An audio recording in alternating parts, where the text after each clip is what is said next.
ভার্সিটির পিছনের সাইডে আম গাছের নিচে দাঁড়িয়ে ঢিল ছুটছে তানহা জুথি। অনেকক্ষণ ঢিল ছুড়ার পরেও যখন একটা আমও নিচে পড়ে নাই, তখন মেঘা খেপে গিয়ে বলে, এতক্ষণ হয়ে গেছে তবুও তোরা একটা আমও পারতে পারলি না। তোদের দ্বারা কখনো কোনো কাজ হবে না, সবগুলো অকর্মা ঠিকই। আমার কপালে যত সব ফালতু ফ্রেন্ড জুটলো।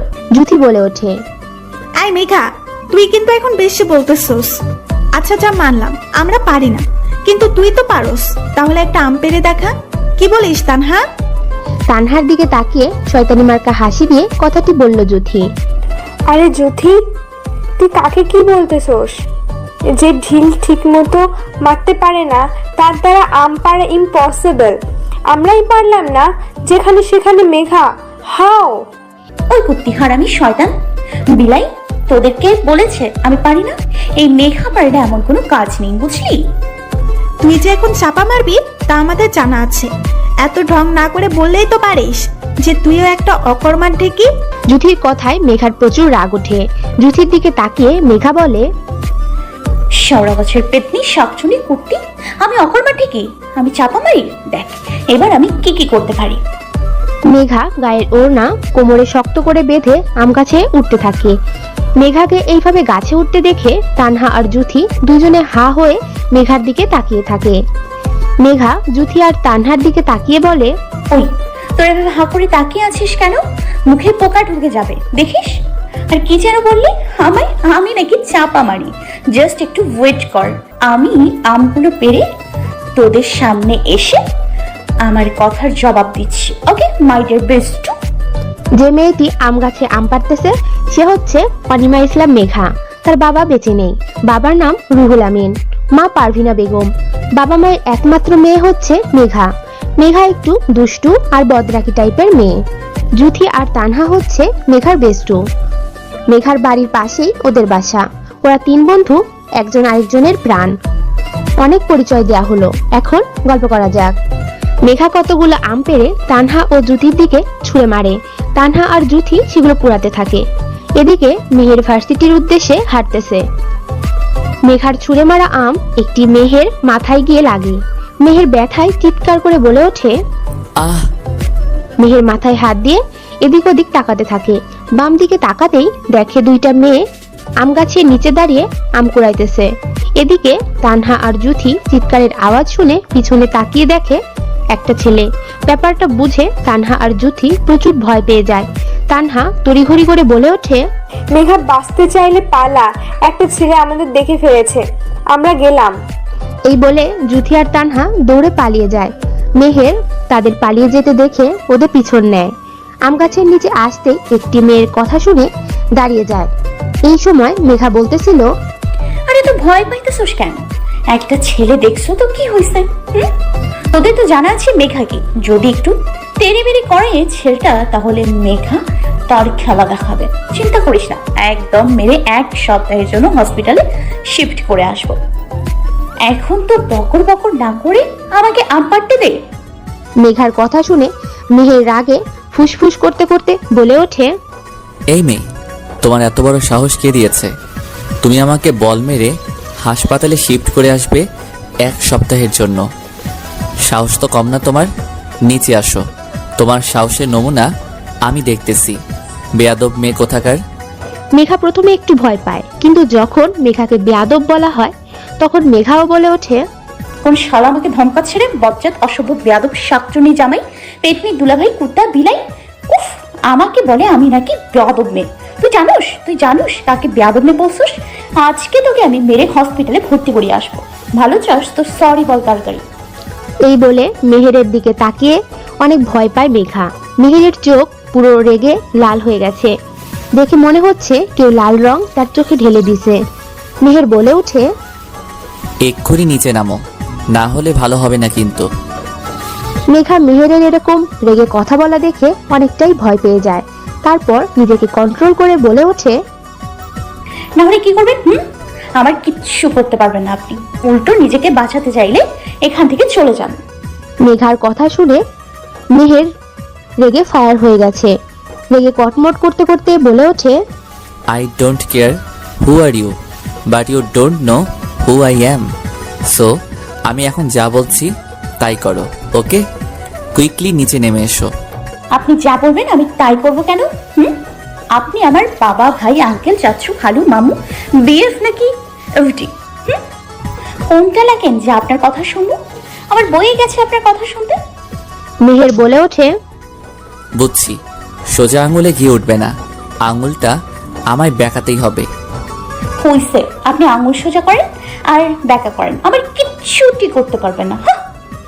হঠাৎ গাছ নড়াতে মেঘা ভয় পেয়ে যায় এবং তাল সামলাতে না পেরে গাছ থেকে পড়ে যায় মেহেরের উপর। মেঘার ঠোঁট মেহেরের ঠোঁটের সাথে লেগে যায়, দুজনেই ঘোরের মধ্যে চলে যায়। এভাবে কতক্ষণ আসিল ঠিক জানা নেই মেঘার ঘোর কাটতেই মেহেরের উপর থেকে সরে দৌড়ে চলে যায়, কিন্তু মেহের এখানেই শুয়ে থাকে। মেহের ভাবতে থাকে, এটা কি হলো? যেখানে মেয়েরা আমায় দেখলেই ভয়ে দৌড়ে পালায়, সেখানে আজকে এই মেয়েটার সাথে লিপ কিস কিভাবে সম্ভব? কোনো মেয়ে আমার হাত ধরলেই যেখানে রাগে ফায়ার হয়ে গেছি, আজকে সেখানে একটা মেয়ের সাথে লিপ কিস? কোনো রাগ হয়নি কেন? মেহেরের ঘোর কাটতেই ভার্সিটিতে প্রবেশ করে, প্রিন্সিপাল স্যারের রুমে চলে যায়। ওইদিকে মেঘাকে এভাবে দৌড়ে আসতে দেখে তানহা আর জুথি জিজ্ঞেস করে কি হয়েছে। মেঘা মনে মনে বলে, আমি যদি ওদেরকে কিছু বলি তাহলে আমার প্রেস্টিজ কনসিওর হয়ে যাবে। ওই শালার ব্যাটার জন্য আজকে আমার ফ্রেন্ডের কাছে থেকে কথা লুকাইতে হইছে। তোকে তো আমি দেখানি, আমার লিপ কিস করা কাকে বলে? শাকচুনির জামাই কথাকার পশ্চাৎ বেয়াদব, ইডিয়েট, ননসেন্স, স্টুপিড। মেঘার ভাবনার সেট পড়ে তানহার কথায়। তানহা বলে ওঠে, কি রে মেঘা, কি ভাবতেছোস? আমি তো ভাবছি ছেলেটা তোরে আজকে ইচ্ছা মতো ধুইবে। তোর ফিক্কে দেওয়া আমটা যেভাবে তার মাথায় জায়গা লাগছে, আল্লাহ, সেটা কি বলছে রে? আরে ওই শালার ব্যাটার কিচ্ছু বলার সাহস আছে নাকি আমার সাথে কথা বলার? হ্যাঁ, আমার বলছিল বেয়াদব মাইয়া, আমি সাথে সাথে অনেক কথা শুনিয়েছি। বেছেরা বোধহয় আর আমার সামনে আসবো না। মেঘা তানহা আর জুথিকে কিছুক্ষণ আগে ঘটে যাওয়া ঘটনার কিছুই জানায় না। কিছুক্ষণ পর জুথি বলে ওঠে, আজকে জানোস আমাদের নতুন ইংলিশ টিচার আসবে। আগেরটা তো তুই ভার্সিটি থেকে বাহির করছস, এবারও কি আগের মতো করবি? মেঘা একটু ভেবে বলে, আরে আগে দেখে যাক কেমন, যদি ভালো লাগে তাহলে আর বাহির করব না। আর যদি খারাপ হয়, বকাঝকা দেয়, ধমক দেয়, বেশি টিচারগিরি করে না, তখন বাহির করে দিব, বুঝলি? এই বলে ওরা তিনজনেই শয়তানি মার্কা হাসি দেয়। হাসি থামিয়ে তানহা বলে ওঠে, এখন চল ক্লাসে যায়, না হলে পরে নতুন স্যারের সাথে দেখা করতে পারবো না। এই বলে তানহা হো হো করে হেসে উঠল। তখন মেঘা বলে ওঠে, চল তাড়াতাড়ি, দেখতে হবে তো কি মার্কাস স্যার আবার আসছে। এই বলে তানহা, জুথি, মেঘা ক্লাসে চলে যায়।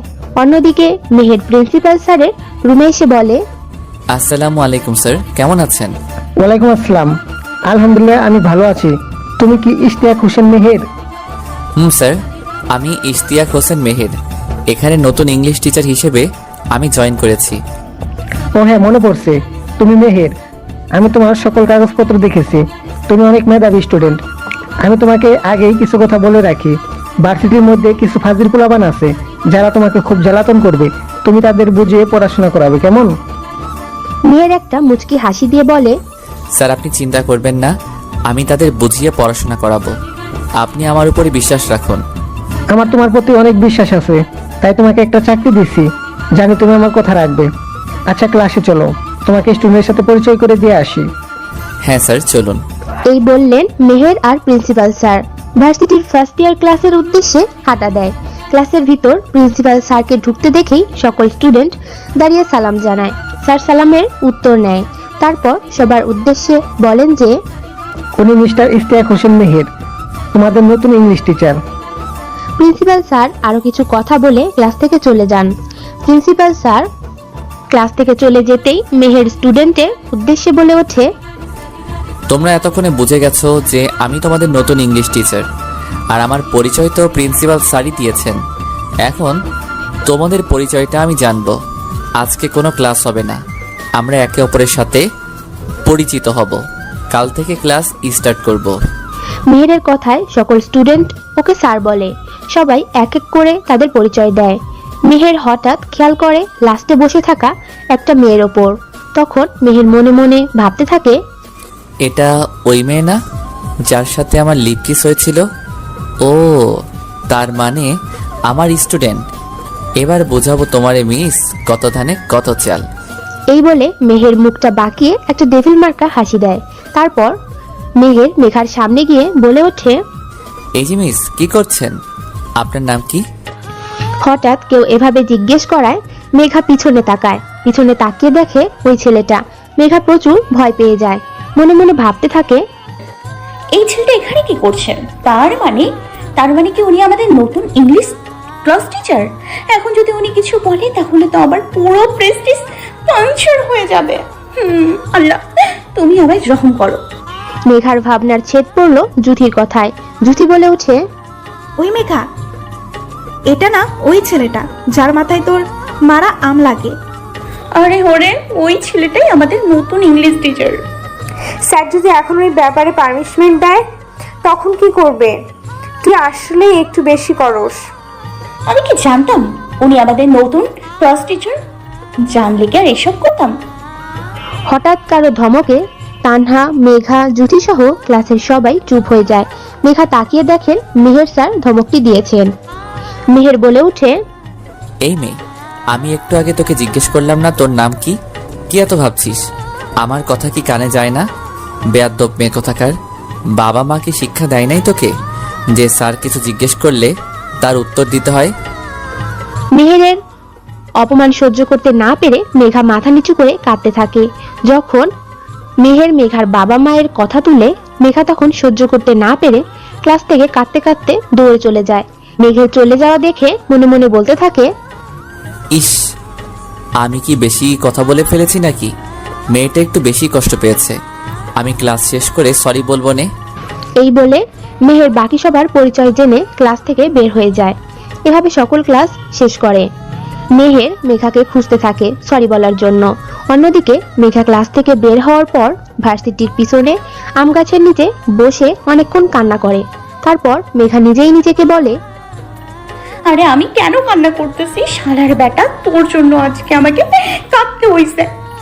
তুই আমাকে সবার সামনে অপমান করছস, আমি তোকে ছেড়ে দিব না। এর শোধ আমি তুলবই। এই বলে মেঘা নিজেকে স্বাভাবিক করে বাড়ির পথে হাঁটা শুরু করে। কিছু পথ হাঁটার পর সামনে ফুচকাওয়ালাকে দেখে।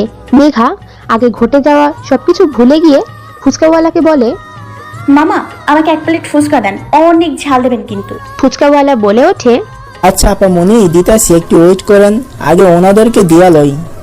আচ্ছা ঠিক আছে মামা, আমি ওয়েট করতেছি। আপনি তাড়াতাড়ি বানাইয়া আমারে দেন। হঠাৎ মেঘা খেয়াল করলো কতগুলো ছেলে ফুচকা খেয়ে টাকা না দিয়ে চলে যাচ্ছে।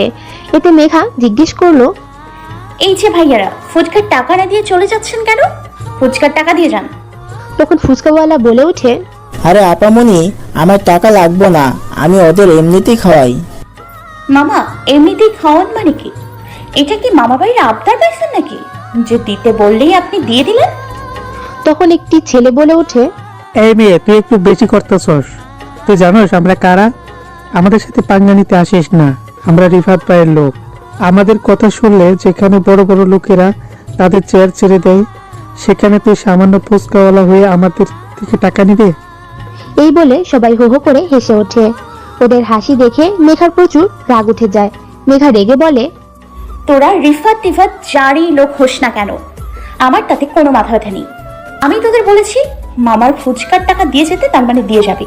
তা না হলে তোরা একটাও এখান থেকে যেতে পারবি না। মেঘার কথা শুনে ছেলেগুলোর মধ্যে সাইম নামের একটি ছেলে বলে ওঠে, টাকা না দিলে এখান থেকে যেতে দেব না। কি আটকাবে শুনি আমাদের? তুই ভালো চাস, তুই এখান থেকে চলে যা, না হলে কালকে পত্রিকায় তোর নাম থাকবে, বলবে কাল রাস্তায় কতগুলো গুন্ডা দর্শন করলো একটি মেয়েকে। এই বলে সবগুলো ছেলে হো হো করে হাসতে লাগলো। মেঘা ওদের কথা শুনে প্রচুর রেগে যায়। রেগে গিয়ে পাশে পড়ে থাকা রড দিয়ে ইচ্ছে মতো ছেলেগুলোকে পেটায় আর বলতে থাকে, কি বলি, কালকে পত্রিকার হেডলাইনে আমার নাম থাকবে, তাই তো? আরে আমার নাম তো থাকবেই ধর্ষকদের আর অন্যায়ের বিরুদ্ধে প্রতিবাদ করার কারণে। আর তোর এত বড় সাহস হয়েছে কিভাবে আমার দিকে কোন নজরে তাকাস? ধর্ষণ করে রাস্তায় ফেলে রাখবি, তাই না? আজকে তোদের আমি মেরেই ফেলবো। তখন ছেলেগুলো মরার ভয়ে মেঘাকে হাত জোর করে বলে ওঠে, আপু প্লিজ আমাদের মারবেন না, আমরা ফুচকাওয়ালা টাকা দিয়ে দিতেছি, তবু মারবেন না। তাড়াতাড়ি ফুচকার টাকা বের কর আর সরি বল। আর কখনো কোনো মেয়ের দিকে কুনজরে তাকাবি না, সবাইকে সম্মান করবি বল, তাহলেই ছাড়া পাবি, না হলে তোদের আমি মেরেই ফেলবো। ছেলেগুলো বলে ওঠে, হ্যাঁ হ্যাঁ আপু, আমরা আপনার সব কথা মানবো, কখনো কোনো মেয়ের দিকে কোন নজরে তাকাবো না, সবাইকে সম্মান করব। আর এই নিন টাকা, আমাদের ক্ষমা করে দেন প্লিজ আপু। আচ্ছা যা, আজকের মতো তোদের ছেড়ে দিলাম, আর নেক্সট টাইম যাতে বেয়াদবি করতে না দেখি। আর এই নে 5,000 টাকা, ডক্টরের চেম্বারে ঔষধ কিনে নিবি। এই বলে মেঘা ছেলেগুলোর দিকে 5,000 টাকা বাড়িয়ে দেয়। ছেলেগুলো টাকা নিয়ে হাসপাতালে চলে যায়। এরপরে মেঘা ছেলেগুলো থেকে নেওয়া ফুচকার টাকা দিয়ে চলে যেতে নিলে ফুচকাওয়ালা বলে ওঠে, আপামনি আপনি অনেক সাহসী। যেখানে কেউ অন্যায় দেখলেও সামনে এগিয়ে আসে না, সেখানে আপনি আজকে সবার অবস্থা খারাপ করে দিয়েছেন। আসলে আপনি মহান, আই সেলুট ইউ। মেঘা তখন বলে ওঠে, আরে মামা, এটা আমার কর্তব্য, এর বেশি কিছুই না। আপনি শুধু শুধু আমাকে মহান বলতেছেন। বলে মেঘা চলে যায়। এতক্ষণ ধরে সবকিছুই মেহের দেখতেছিল। মেহের মনে মনে ভাবতে থাকে, আল্লাহ, এই মেয়ে কত ডেঞ্জারাস। যদি সত্যি ছেলেগুলো কিছু করে বসতো, তখন এই মেয়ের দেখছি একটু ভয় ডর নাই।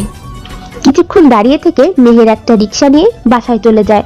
বাসায় গিয়ে মেহের কলিং বেল বাজায়। কিছুক্ষণ পর মেহেরের মা জেসিয়া বেগম এসে দরজা খুলেন। তারপর জিজ্ঞেস করেন, কিরে বাবা, এত লেট হলো কেন?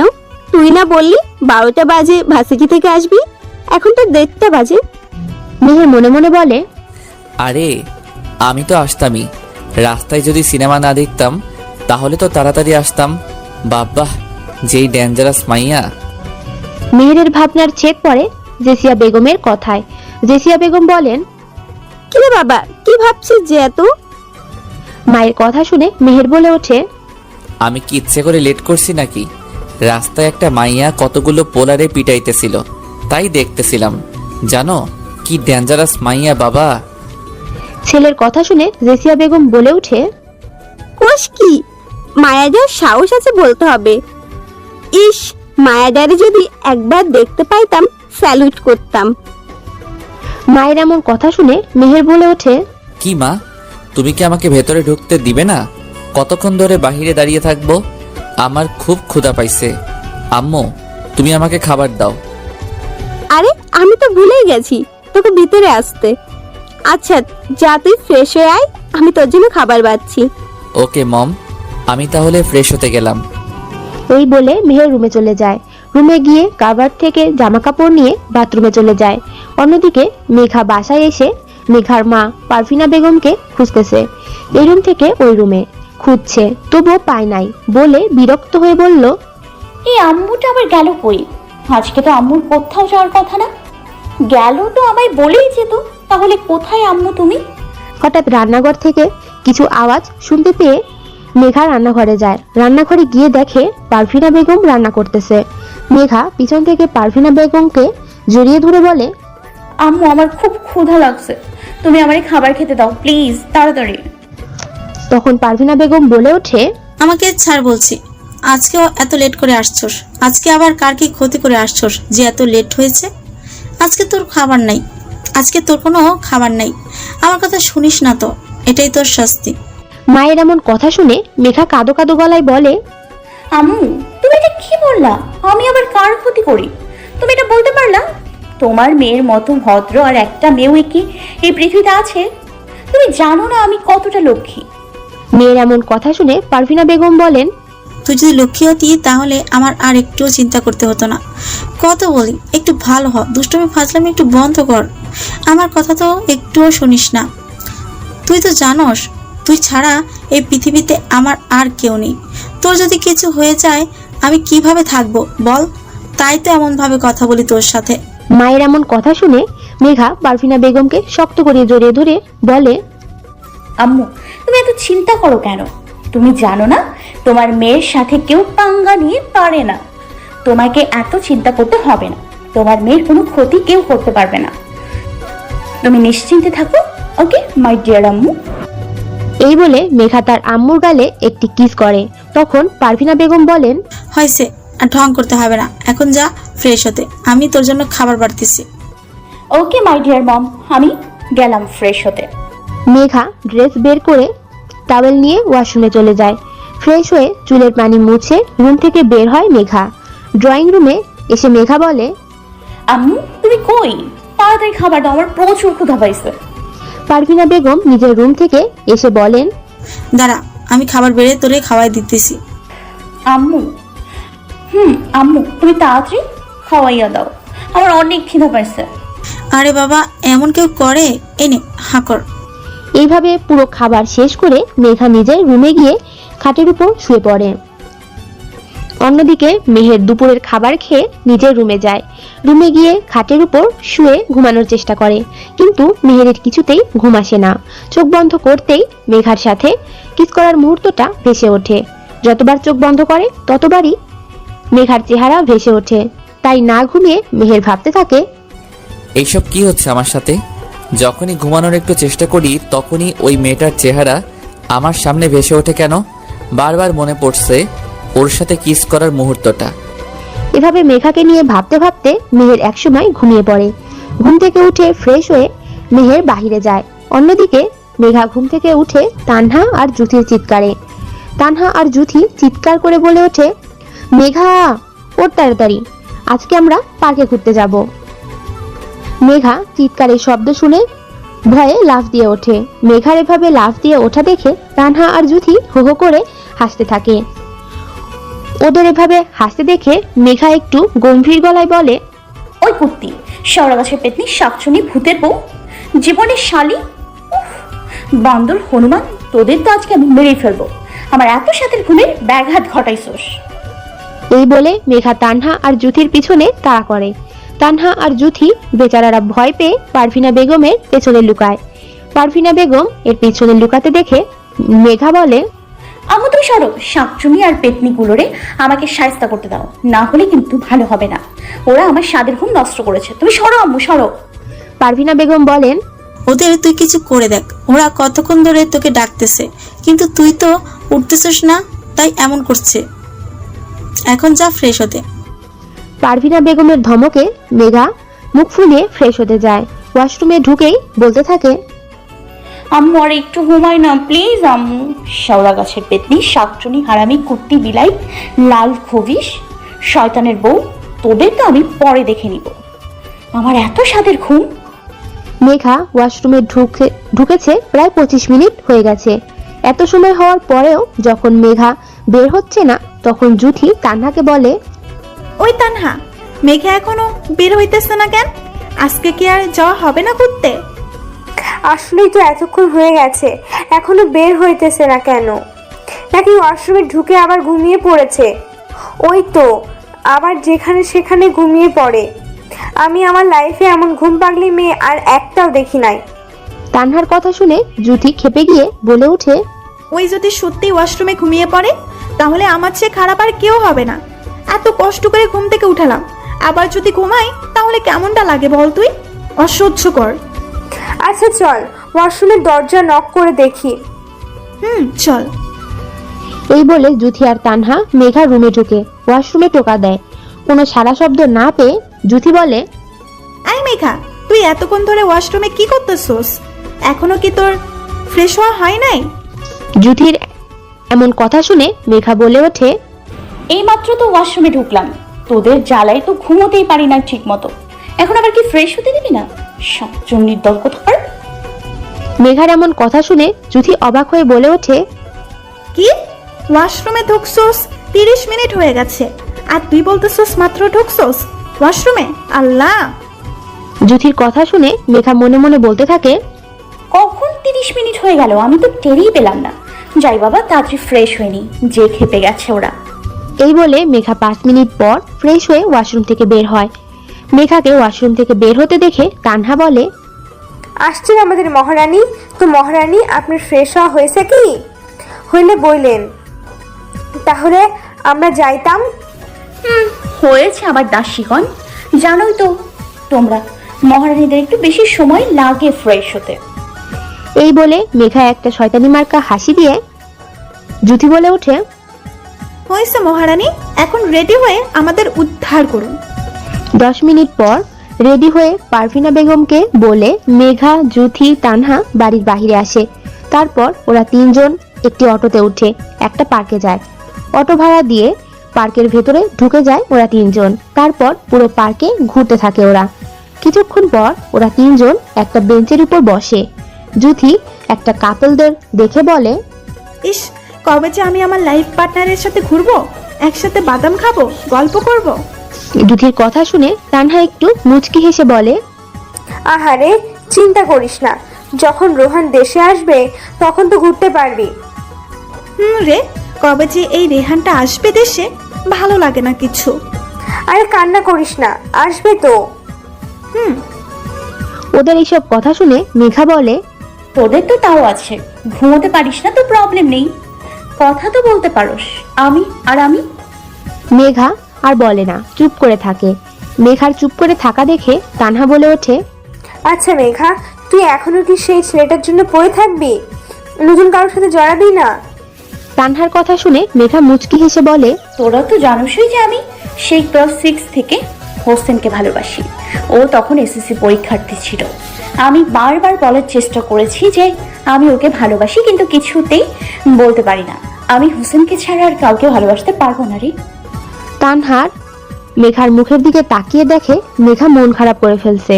তাই কথাটা ঘোরানোর জন্য তানহা বলে ওঠে, আচ্ছা, অনেকক্ষণ ধরে তো বগর বগর করতেছি, চল এখন বাদাম খাই। মেঘা আর জুথি দুজনে বলল, চল বাদাম নিয়ে আসি, তারপর গল্প করা যাবে না। এই বলে ওরা বাদামওয়ালাকে খুঁজতে থাকে। কিছুক্ষণ পর বাদামওয়ালাকে খুঁজে পায় ওরা। তারপর বাদামওয়ালার সামনে যায় ওরা। বাদামওয়ালাকে উদ্দেশ্য করে তানহা বলে, মামা, 30 টাকার বাদাম দেন। তারপর বাদাম নিয়ে বাদামওয়ালাকে টাকা দিয়ে ওরা সামনের দিকে হাঁটতে থাকে। হঠাৎ তানহা বলে ওঠে, ওই মেঘা, ওই ছেলেটা না আমাদের নতুন ইংলিশ টিচার, মানে মেহের স্যার না? তানহা যেদিকে তাকিয়ে আছে সেদিকে মেঘা তাকিয়ে অবাক হয়ে বলে ওঠে, এটাই তো মেহের স্যার। উনি এখানে কি করতেছে রে? নিশ্চয়ই উনি ওনার জিএফ এর সাথে দেখা করতে এসেছেন, একটু মজা নেওয়া যাক। মেঘার এমন কথা শুনে জুথি একটু অবাক হয়ে বলে ওঠে, কিরকম মজা করবি? আরে আগে চল না, তারপরে না হয় দেখবি। এই বলে মেঘা একটা ডেভিল মার্কা হাসি দেয়। তারপর ওরা তিনজন মেহেরের সামনে গিয়ে দাঁড়ায়। মেহেরের সামনে আসতেই মেঘা বলে ওঠে, আরে স্যার, এখানে আপনি যে? ও স্যার, বুঝতে পারছি, আপনি আপনার জিএফ এর জন্য অপেক্ষা করতেছেন। আরে তোমরা যা ভাবতেছো তা না, আসলে ঘরে বসে বোরিং লাগতেছিল, তাই পার্কে আসলাম। আর আমার জিএফ নেই। স্যারের এমন কথা শুনে জুথি বলে, কি স্যার, আপনার মতো এত হ্যান্ডসাম ছেলের আবার জিএফ নাই? এটা বিশ্বাস করা যায় না স্যার। স্যার, আপনি আমাদের বলতে পারেন, আমরা কাউকে বলবো না। আসলে সত্যি আমার জিএফ নাই, পড়াশোনার চাপ আর জব সবকিছুর মধ্যে ব্যস্ত ছিলাম, তাই এসবের মধ্যে আর যাওয়া হয় নাই। ও স্যার, আপনি তাহলে অনেক বিজি থাকেন সব সময়? হ্যাঁ, তাই একটু বিজি থাকি। আরো কিছুক্ষণ কথা বলে যে যার বাসায় চলে যায়। মেঘা বাসায় এসে পারভিনা বেগমের সাথে কিছু কথা বলে ডিনার সেরে নিজের রুমে গিয়ে ঘুমিয়ে পড়ে। পরের দিন পারভিনা বেগম মেঘাকে অনেকক্ষণ ধরে ডেকেই যাচ্ছে, কিন্তু মেঘার ওঠার নাম নাই। তখন পারভিনা বেগমের মাথায় দুষ্টু বুদ্ধি আসে। তিনি বলেন, বুঝছি, এভাবে কোনো কাজ হবে না। তোর গায়ে এক বালতি পানি ঢাললেই তুই উঠবি। যেই ভাবা সেই কাজ। পারভিনা বেগম এক বালতি পানি মেঘার গায়ে ঢেলে দেন। আচমকা পানি গায়ে পড়ায় মেঘা লাফ দিয়ে উঠে পড়ে। মেঘা সামনের দিকে তাকিয়ে দেখে পারভিনা বেগম বালতি হাতে দাঁড়িয়ে আছেন। তখন মেঘা বলে, আম্মু, তুমি এটা কি করলা? সাত সকালে তুমি আমাকে গোসল করাইয়া দিলা। এটা কিন্তু ঠিক হয় না আম্মু, তুমি আমায় ডাক দিলেই তো পারতা। কি, সাত সকালবেলা? এখন ঘড়ির দিকে তাকিয়ে দেখ, 8:50 বাজে। তোকে আমি সেই কখন থেকে ডাকতেছি, তুই উঠছস না, তাই এটাই করছি। মেঘা ঘড়ির দিকে তাকিয়ে দেখে সত্যি 8:50 বাজে। মেঘা তাড়াতাড়ি ফ্রেশ হয়ে নাস্তা না খেয়েই ভার্সিটিতে চলে যায়। ক্লাসে ঢুকতে 10 মিনিট লেট হয়ে যায় মেঘার। মেঘা ক্লাসের সামনে এসে বলে, স্যার আসতে পারি? মেহের দরজার সামনে তাকিয়ে দেখে মেঘা হাঁপাতে হাঁপাতে কথাটি বলে। মেহের দরজার সামনে গিয়ে বলে, ক্লাস কখন শুরু হয় মিস মেঘা? সরি স্যার, আসলে ঘুম থেকে উঠতে লেট হয়ে গেছে, তাই 10 মিনিট লেট হয়েছে। স্টপ, আমি তোমার কাছে কোনো এক্সকিউজ শুনতে চাই নাই। কান ধরে 10 বার উঠবস করো, তারপর ক্লাসে ঢুকতে পারবে। প্লিজ স্যার, আর লেট হবে না প্লিজ। আপনার সব কথা শুনবো স্যার, তবুও প্লিজ কানে ধরতে বলবেন না। হেই ইউ, আমি কি বলছি কানে যাই নাই? এখন তো শুধু ক্লাসের স্টুডেন্ট দেখবে তোমার কানে ধরা। যদি আর একটা কথা বেশি বলো না, তাহলে মাঠের মাঝখানে নিয়ে কানে ধরাবো। মেঘা মনে মনে ভাবতে থাকে, বুঝেছি, এভাবে কোনো কাজ হবে না, অন্য উপায়ে সবকিছু সামলাতে হবে। এই বলে মেঘা ডেভিল মার্কা হাসি দিয়ে মেহেরের উদ্দেশ্যে বলে ওঠে, স্যার একটা কথা শুনুন। আমার তোমার কোনো কথা শোনার ইচ্ছে নেই, তোমাকে যা বলছি তাই করো। মেঘা আবার বলে, স্যার স্যার একটা কথা শুনুন। স্যার না শুনে কিন্তু পস্তাবেন, তাই আমি যা বলছি আগে শুনেন, তারপর আপনি যা বলবেন আমি তাই করব। মেঘা মেহেরের উত্তরের আশায় না থেকে মেহেরের কানের কাছে গিয়ে ফিসফিস করে বলে, স্যার ওই দিনের কথা মনে আছে আমার সাথে লিপ কিস করেছিলেন? তার ভিডিও কিন্তু আমার কাছে আছে। এখন আপনি ভাবতেছেন ভিডিও কিভাবে আছে, তাই না? ভার্সিটির সিসিটিভি ক্যামেরার ফুটেজ আমি চুরি করে নিজের কাছে রেখে দিয়েছি। এখন যদি এটা ভাইরাল করে দেই তাহলে আপনার পোস্টে স্পন্সর হয়ে যাবে। সো আমি যা বলছি তাই করেন স্যার। মেহের কথাগুলো শুনে কিছুটা ভয় পেয়ে যায়, তারপর নিজেকে স্বাভাবিক করে বলে ওঠে, আচ্ছা যাও, সবারই ফার্স্ট টাইম ছাড় দেওয়া উচিত, তাই তোমাকে ছেড়ে দিলাম। এরপর যদি দেখি লেট হয়েছে তাহলে কিন্তু আর ছাড়া পাবে না। মেঘা খুশি হয়ে মনে মনে বলতে থাকে, কত বড় বলো, ভার্সিটির পেছনে তো কোনো সিসিটিভি নেই, ফুটেজ আসবে কোথা থেকে? বেচারা আমার কথা বিশ্বাস করে আমাকে ছেড়ে দিল। এইবার থেকে একটাই সুযোগ, ব্ল্যাকমেল করে নিজেকে বাঁচানোর। মেঘা মেহেরের দিকে তাকিয়ে একটা ডেভিল মার্কা হাসি দিয়ে ক্লাসের একদম শেষ বেঞ্চটিতে গিয়ে বসে পড়ে। মেঘার এমন হাবভাব দেখে মেহের মনে মনে বলতে থাকে, সত্যি কি মেয়েটার কাছে ভিডিও আছে, নাকি নিজেকে বাঁচানোর জন্য মিথ্যা কথা বলতেছে? আমার কেন জানি বিশ্বাস হচ্ছে না। আচ্ছা, একবার ভার্সিটির পিছনে গিয়ে দেখলেই সব সন্দেহ কেটে যাবে। এই বলে মেহের ক্লাস শুরু করে। ক্লাসের মধ্যে মেঘা অনেক দুষ্টামি ফাইজলামি করে, কিন্তু মেহের ভিডিওটার কথা চিন্তা করেন, মেঘাকে কিছুই বলেন না। সব ক্লাস শেষ, মেহের ভার্সিটির পেছনে যাওয়ার উদ্দেশ্যে হাঁটা দেয়। হঠাৎ কিছু ছিনতাইকারী মেহেরকে বলে, আজকে দেখছি মেঘনা চাইতেই জল, যেহেতু এসেই পড়েছিস বাঁচাধন, তাহলে তোর কাছে যা যা আছে আমাদেরকে দিয়ে দে। ভাইয়া, আমার কাছে তেমন কিছুই নেই, আর অযথা ঝামেলা বাড়ান না তো, এখান থেকে চলে যান, এটাই ভালো হবে আপনাদের জন্য। এই বলে মেহের এক পা সামনে এগুতেই ছিনতাইকারীদের মধ্য থেকে একটা ছেলে বলে ওঠে, বুঝছি, শালার পুত্রে ভালোভাবে বললে বুঝবে না, পরে আমাকে স্টাইলে বুঝাইতে হইব। ছিনতাইকারীদের কথা শুনে মেহেরের প্রচন্ড রাগ উঠে যায়। ছিনতাইকারীদের সামনে এসে রাগী কণ্ঠে বলে ওঠে, কি বললি, আবার বল। মেহেরের কথায় ছিনতাইকারীরা তাচ্ছিল্যের হাসি দিয়ে বলে ওঠে, না বললে কি করবি? ছিনতাইকারীদের কথায় মেহেরের রাগ আরো তীব্র হয়ে ওঠে। ওরে আমার ভদ্র খোকা, কি বলেছিস শুনতে চাস? আমরা বলছি তোরে শালার পুত, কি করবি এবার বল। মেহের ওদের আর কোনো কথা বলতে না দিয়ে ওরা ধরা পেটাতে থাকে। এক একজন মায়ের খেয়ে মাটিতে গড়াগড়ি খাচ্ছে। দূর থেকে এই সবকিছুই মেঘা দেখছে। কিছুক্ষণ আগে মেঘা অতীত। ইস, আজকে তো আম খাওয়ার কথা ভুলেই গিয়েছি। ঘুম থেকে লেট করে ওঠায় আজকে আর আমি খাওয়াই হলো।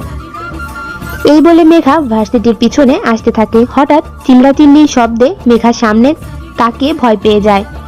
একটা শুকনো ঢোক গিলে গাছের আড়ালে চলে যায়। গাছের আড়াল থেকে সবকিছুই দেখে মেঘা। মনে মনে বলতে থাকে, আল্লাহ, এই পোলার এত তেজ, আমি বাবা আর কখনো এর পেছনে লাগতে যাবো না। এই কানে ধরলাম।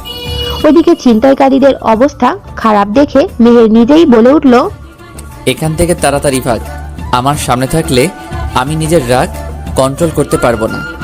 তাড়াতাড়ি চলে যা, তোরা জানোস না আজ আমাকে গালি দিয়ে কত বড় ভুল করছস।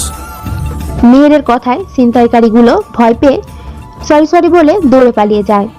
ওইদিকে মেঘা এখনো দাঁড়িয়ে আছে। মেঘা মনে মনে বলতে থাকে, হায় আল্লাহ, সামান্য গালি দেওয়ার কারণে পোলাগুলোর অবস্থা এমন করছে আল্লাহ। কই আমার সঙ্গে তো তেমন কিছুই করে নাই, আমিও তো ব্যাটারে কম গালি দেই নাই। মেহের ওখান থেকে চলে যেতেই মেঘা সেখানে গিয়ে দেখে একটা ফোন মাটিতে পড়ে থাকতে। মেঘা ফোনটা হাতে নিয়ে বলে ওঠে, এটা আবার কার ফোন? বোধহয় ছিনতাইকারীগুলোর মধ্যে কোনো একটার হবে। মেঘা ফোনের স্ক্রিনে তাকিয়ে দেখেন মেহের স্যারের পিক। ওহ, তাহলে এটা স্যারের ফোন। কাল স্যারের সাথে দেখা হলে ফোনটা ফেরত দিব নে। মেঘা কি যেন ভেবে নিজে নিজেই বলে ওঠে, আচ্ছা স্যারের ফোনটা একটু ঘাটলে কেমন হয়? এই বলে মেঘা ফোনের স্ক্রিনে তাকিয়ে বলে, আরে বা, এ তো দেখছি মেঘ না চাইতে জল। একদিক দিয়ে ভালোই হলো ফোনের লক না থাকায়। মেঘা ফোনের সব অ্যাপসে ঢুকে ঘাটাঘাটি করে।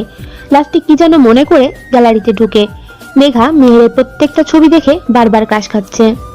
আল্লাহ, কি কিউটের ডিব্বারে ভাই, ইচ্ছে করে চকলেটের মতো চিবিয়ে খেয়ে ফেলি। হঠাৎ একটা পিকের উপর চোখ যেতেই মেঘা অবাক এর চরম পর্যায়ে পৌঁছে যায়। অনেকক্ষণ পিকটার দিকে তাকিয়ে থাকে মেঘা। কখন যে চোখ দিয়ে পানি এসে পড়ে মেঘা তা বুঝতে পারে না। মেঘা চোখের পানি মুছে মৃদু হেসে বলে, হোসেন, আমার হোসেন, আজ আমি তোমাকে খুঁজে পেয়েছি। মেঘা খুশি মনে বাড়ি ফিরে যায়। বাড়ির দরজা খুলতেই মেঘা পারভিনা বেগমকে জড়িয়ে ধরে অনেক চুমু দেয়। আচমকা মেয়ের এমন ব্যবহারে পারভিনা বেগম অবাক হয়ে জিজ্ঞেস করেন, কি ব্যাপার, আজকে আমার মেয়েকে এত খুশি দেখাচ্ছে কেন? মায়ের এমন চিন্তা করতে দেখে মেঘা ফিক করে হেসে দেয়। হাসতে হাসতে মেঘা বলে, আম্মু, আজকে আমি অনেক খুশি, অনেক খুশি। ইচ্ছে তো করছে আমার এখন লুঙ্গি ডান্স দিতে। মেয়ের এমন কথা শুনে পারভিনা বেগম অনেক অবাক হয়। মেঘাকে জিজ্ঞেস করেন, তোরা তো খুশি হওয়ার কারণ কি, আমি কি জানতে পারি? মা জানো, আজকে আমি আমার ভালোবাসার মানুষকে খুঁজে পেয়েছি। তুমি জানো, আমি আজকে হোসেনকে খুঁজে পেয়েছি। পারভিনা বেগম ভ্রু নাচিয়ে বলে ওঠেন, হোসেনকে ভালোবাসার মানুষ মানে? মায়ের কথা শুনে মেঘার ঘোর কাটে। মেঘা জিভে কামড় দিয়ে বলে, না আসলে মা, মানে না কিছু না আম্মু, মুখ ফুসকে ভুলে বলে ফেলেছি। মুখ ফুসকে বলেছে তাই না? বুঝি সব বুঝি। মায়ের এমন কথা শুনে মেঘা কিছুটা ভয় পেয়ে যায়। কাদো কাদো ফেস নিয়ে পারভিনা বেগমের দিকে তাকায়। মেয়ের এমন অবস্থা দেখে পারভিনা বেগম হো হো করে হেসে ওঠেন। মা কিভাবে হাসতে দেখে মেঘা অবাক হয়ে পারভিনা বেগমকে জিজ্ঞেস করে, আম্মু তুমি হাসতেছো কেন? কি ভেবেছিলেন আমি বকবো তোকে? আরে পাগল, আমি উল্টো খুশি হয়েছি যে তুই তোর ভালোবাসার কথা আমাকে বলছস। মায়ের এমন কথা শুনেন মেঘা পারভিনা বেগমকে জড়িয়ে ধরে বলে, আমার লক্ষ্মী আম্মু। এভাবে আরো দুষ্টু মিষ্টি কথা বলতে থাকে। রাতে ডিনার সেরে মাত্রই মেঘা তার রুমে বিছানায় ঢপ করে শুয়ে পড়ে আর ভাবতে থাকে, ইস, ওনার সাথে বেশি খারাপ ব্যবহার করে ফেলেছি, নিশ্চয় আমাকে ক্ষমা করবে না। আমি এখন থেকে আর ওনাকে জ্বালাবো না। সামনে বসন্তের উৎসবে ওনাকে আমার মনের কথা বলবো। এসব কথা ভাবতে ভাবতে মেঘা ঘুমিয়ে পড়ে। আজ মেঘা সকালে তাড়াতাড়ি ঘুম থেকে ওঠে, ফ্রেশ হয়ে নাস্তা খেয়ে বাড়ি থেকে বের হয়। বটতলার নিচে দাঁড়িয়ে জুথি আর তানহার জন্য অপেক্ষা করতে থাকে। কিছুক্ষণ পর জুথি আর তানহা কে আসতে দেখে। মেঘা ওদের সামনে যায়। মেঘা সামনে যেতেই জুথি বলে, ওই তানহা, আজকে সূর্য কোন দিকে উঠেছে রে? আজকে সূর্য বোধহয় পশ্চিম দিকে উঠছে। এই বলে তানহা আর জুথি দুজনেই হো হো করে হাসতে থাকে। ওদের হাসতে দেখে মেঘা চরম বিরক্ত হয়ে বলে, শুরু হয়ে গেছে তোদের ড্রামা। আল্লাহ জানে তোরা আমার ফ্রেন্ড কিভাবে হলি। আচ্ছা বাদ দে, যার জন্য তোদের এত তাড়াতাড়ি ডেকেছি। বল, কি এমন কথা যার জন্য এত সকালে দেখেছেন আপনি? তারপর মেঘা কালকে সব ঘটনা ওদের বলে। তখন জুথি বলে, এইবার তো ভাইয়াকে তক্ক স্যারকে বল তোর মনের কথা, না হলে আবারও হারাবি ভাই। আমি আর হোসেনকে হারাতে দিব না, ওকে আমার নিজের করে নিব। আমি ভাবছি বসন্ত উৎসবের দিন হোসেনকে আমার মনের কথা বলবো। বেশি দেরি হয়ে যাবে না। আরে আমি তো আগেই বলতাম, কিন্তু স্যার তো আমাকে মোটেও পছন্দ করেন না। এই কয়েকদিনে স্যারের মন জয় করব, তারপরে বসন্তের দিন বলবো আমার মনের কথা, বুঝলি? বুঝলাম। আচ্ছা চলো এখন ভার্সিটির দিকে যাই। তারপর ওরা তিনজন ভার্সিটিতে চলে যায়। ক্লাসের লাস্ট বেঞ্চে বসে জমিয়ে আড্ডা দিচ্ছে ওরা তিনজন। আড্ডার মাঝখানে তানহা বলে, ওই মেঘা, তুই কি স্যারের ফোন ফেরত দিছোস? তানহার কথা শুনে মেঘা বলে ওঠে, আরে যা, আমি তো খেয়ালই করিনি যে আমার কাছে স্যারের ফোন। তার মানে তুই স্যারের ফোন ফেরত দিস নাই? আল্লাহ, নিশ্চয়ই স্যার ফোন খুঁজতে খুঁজতে হয়রান হয়ে গেছে। আরে আমি কি করব বল, আমি তো ওনার ছোটবেলার পিক দেখে সব ভুলে খেয়ে ফেলেছি। হ্যাঁ, তুই ভুলবি না তো কে ভুলবো? তোর তো শুধু একটা কথাই মনে থাকে, কখন খাবি। এই জ্যোতি, এখন কিন্তু তুই বেশি বলতাছিস। আমি কি আর ইচ্ছে করে বলছি বল? ওদের এমন ঝগড়া দেখে তানহা বিরক্ত হয়ে বলল, ওই থাম তোরা, তোদের কোন তর্ক প্রতিযোগিতায় নেওয়া হলে নিশ্চিত প্রথম অতি। তানহার কথা শুনে মেঘা আর জুথি রেগে চোখ গরম করে তানহার দিকে তাকায়। মেঘা আর জুথি কিছু বলার আগেই তানহা আবার বলে, এখন কি ঝগড়া করবি? এটুকু মনে রাখ, স্যারের ফোন আমাদের কাছে, যদি স্যার রেগে যান। তানহার কথা শুনে মেঘা আর জুথি কিছুটা ভয় পেয়ে যায়। প্রায় 5 মিনিট পর নীরবতা ভেঙে মেঘা বলে, আচ্ছা, আমার মাথায় অনেক সুন্দর আইডিয়া আসছে। কি আইডিয়া? দেখ, আমি যদি স্যারকে ফোন দিই তাহলে স্যার অনেক কিছু জিজ্ঞেস করবে আর অনেক অপমানও করবে। তোরা তো জানোস, আমাকে কেউ অপমান করলে আমি তা একদম সহ্য করতে পারি না। আমিও অপমানের জবাব দিই। আমি চাই না স্যারের কাছে আরো খারাপ হয়ে। তাই বলছি কি জুথি, তুই ফোনটা স্যারকে ফেরত দিবি। কি? আমি? তুই দিবি। আমি জানি তুই পারবি, তাই তোকে কাজটা করতে হবে, বুঝলি? বুঝছি, আমাকেই দিতে হবে। কিন্তু স্যারকে ফোন দেওয়ার সময় স্যার যদি জিজ্ঞেস করে আমি ফোন কোথায় পাইছি, তখন কি বলবো আমি? তোর মাথায় আসলে কোনো বুদ্ধি নেই। যে কোনো একটা কাহিনী বানিয়ে দিবি, প্রবলেম সলভ, বুঝলি? আমি কি কাহিনী বানিয়ে বলবো? যদি ধরা খাই তখন? হায় আল্লাহ, একটা কাহিনী বানিয়ে বলতে পারে না যে সে ইউনিভার্সিটিতে পড়ে। ওই, তোকে কে বলছে আমি কাহিনী বানিয়ে বলতে পারি না? আমি তো স্যারকে দেখলেই ভয় পাই। ভয়ের চোটে যদি ঠিকঠাক মতো বানিয়ে বলতে না পারি তখন? আচ্ছা মেরে মা, থাক, আপনাকে আর কাহিনী বানিয়ে বলতে হবে না। আমি যেভাবে বলবো সেভাবে স্যারকে বলবি, তাহলেই কোনো সমস্যা হবে না। আচ্ছা বল, কি বলবো আমি স্যারকে? স্যার যদি জিজ্ঞেস করে ফোন কোথায় পাইছো, তখন বলবি ইউনিভার্সিটির পেছনে আম গাছের নিচে পাইছি। তারপর আবার যদি জিজ্ঞেস করে ওখানে গেছো কেন, তখন তুই বলবি আম খেতে গিয়েছিলাম।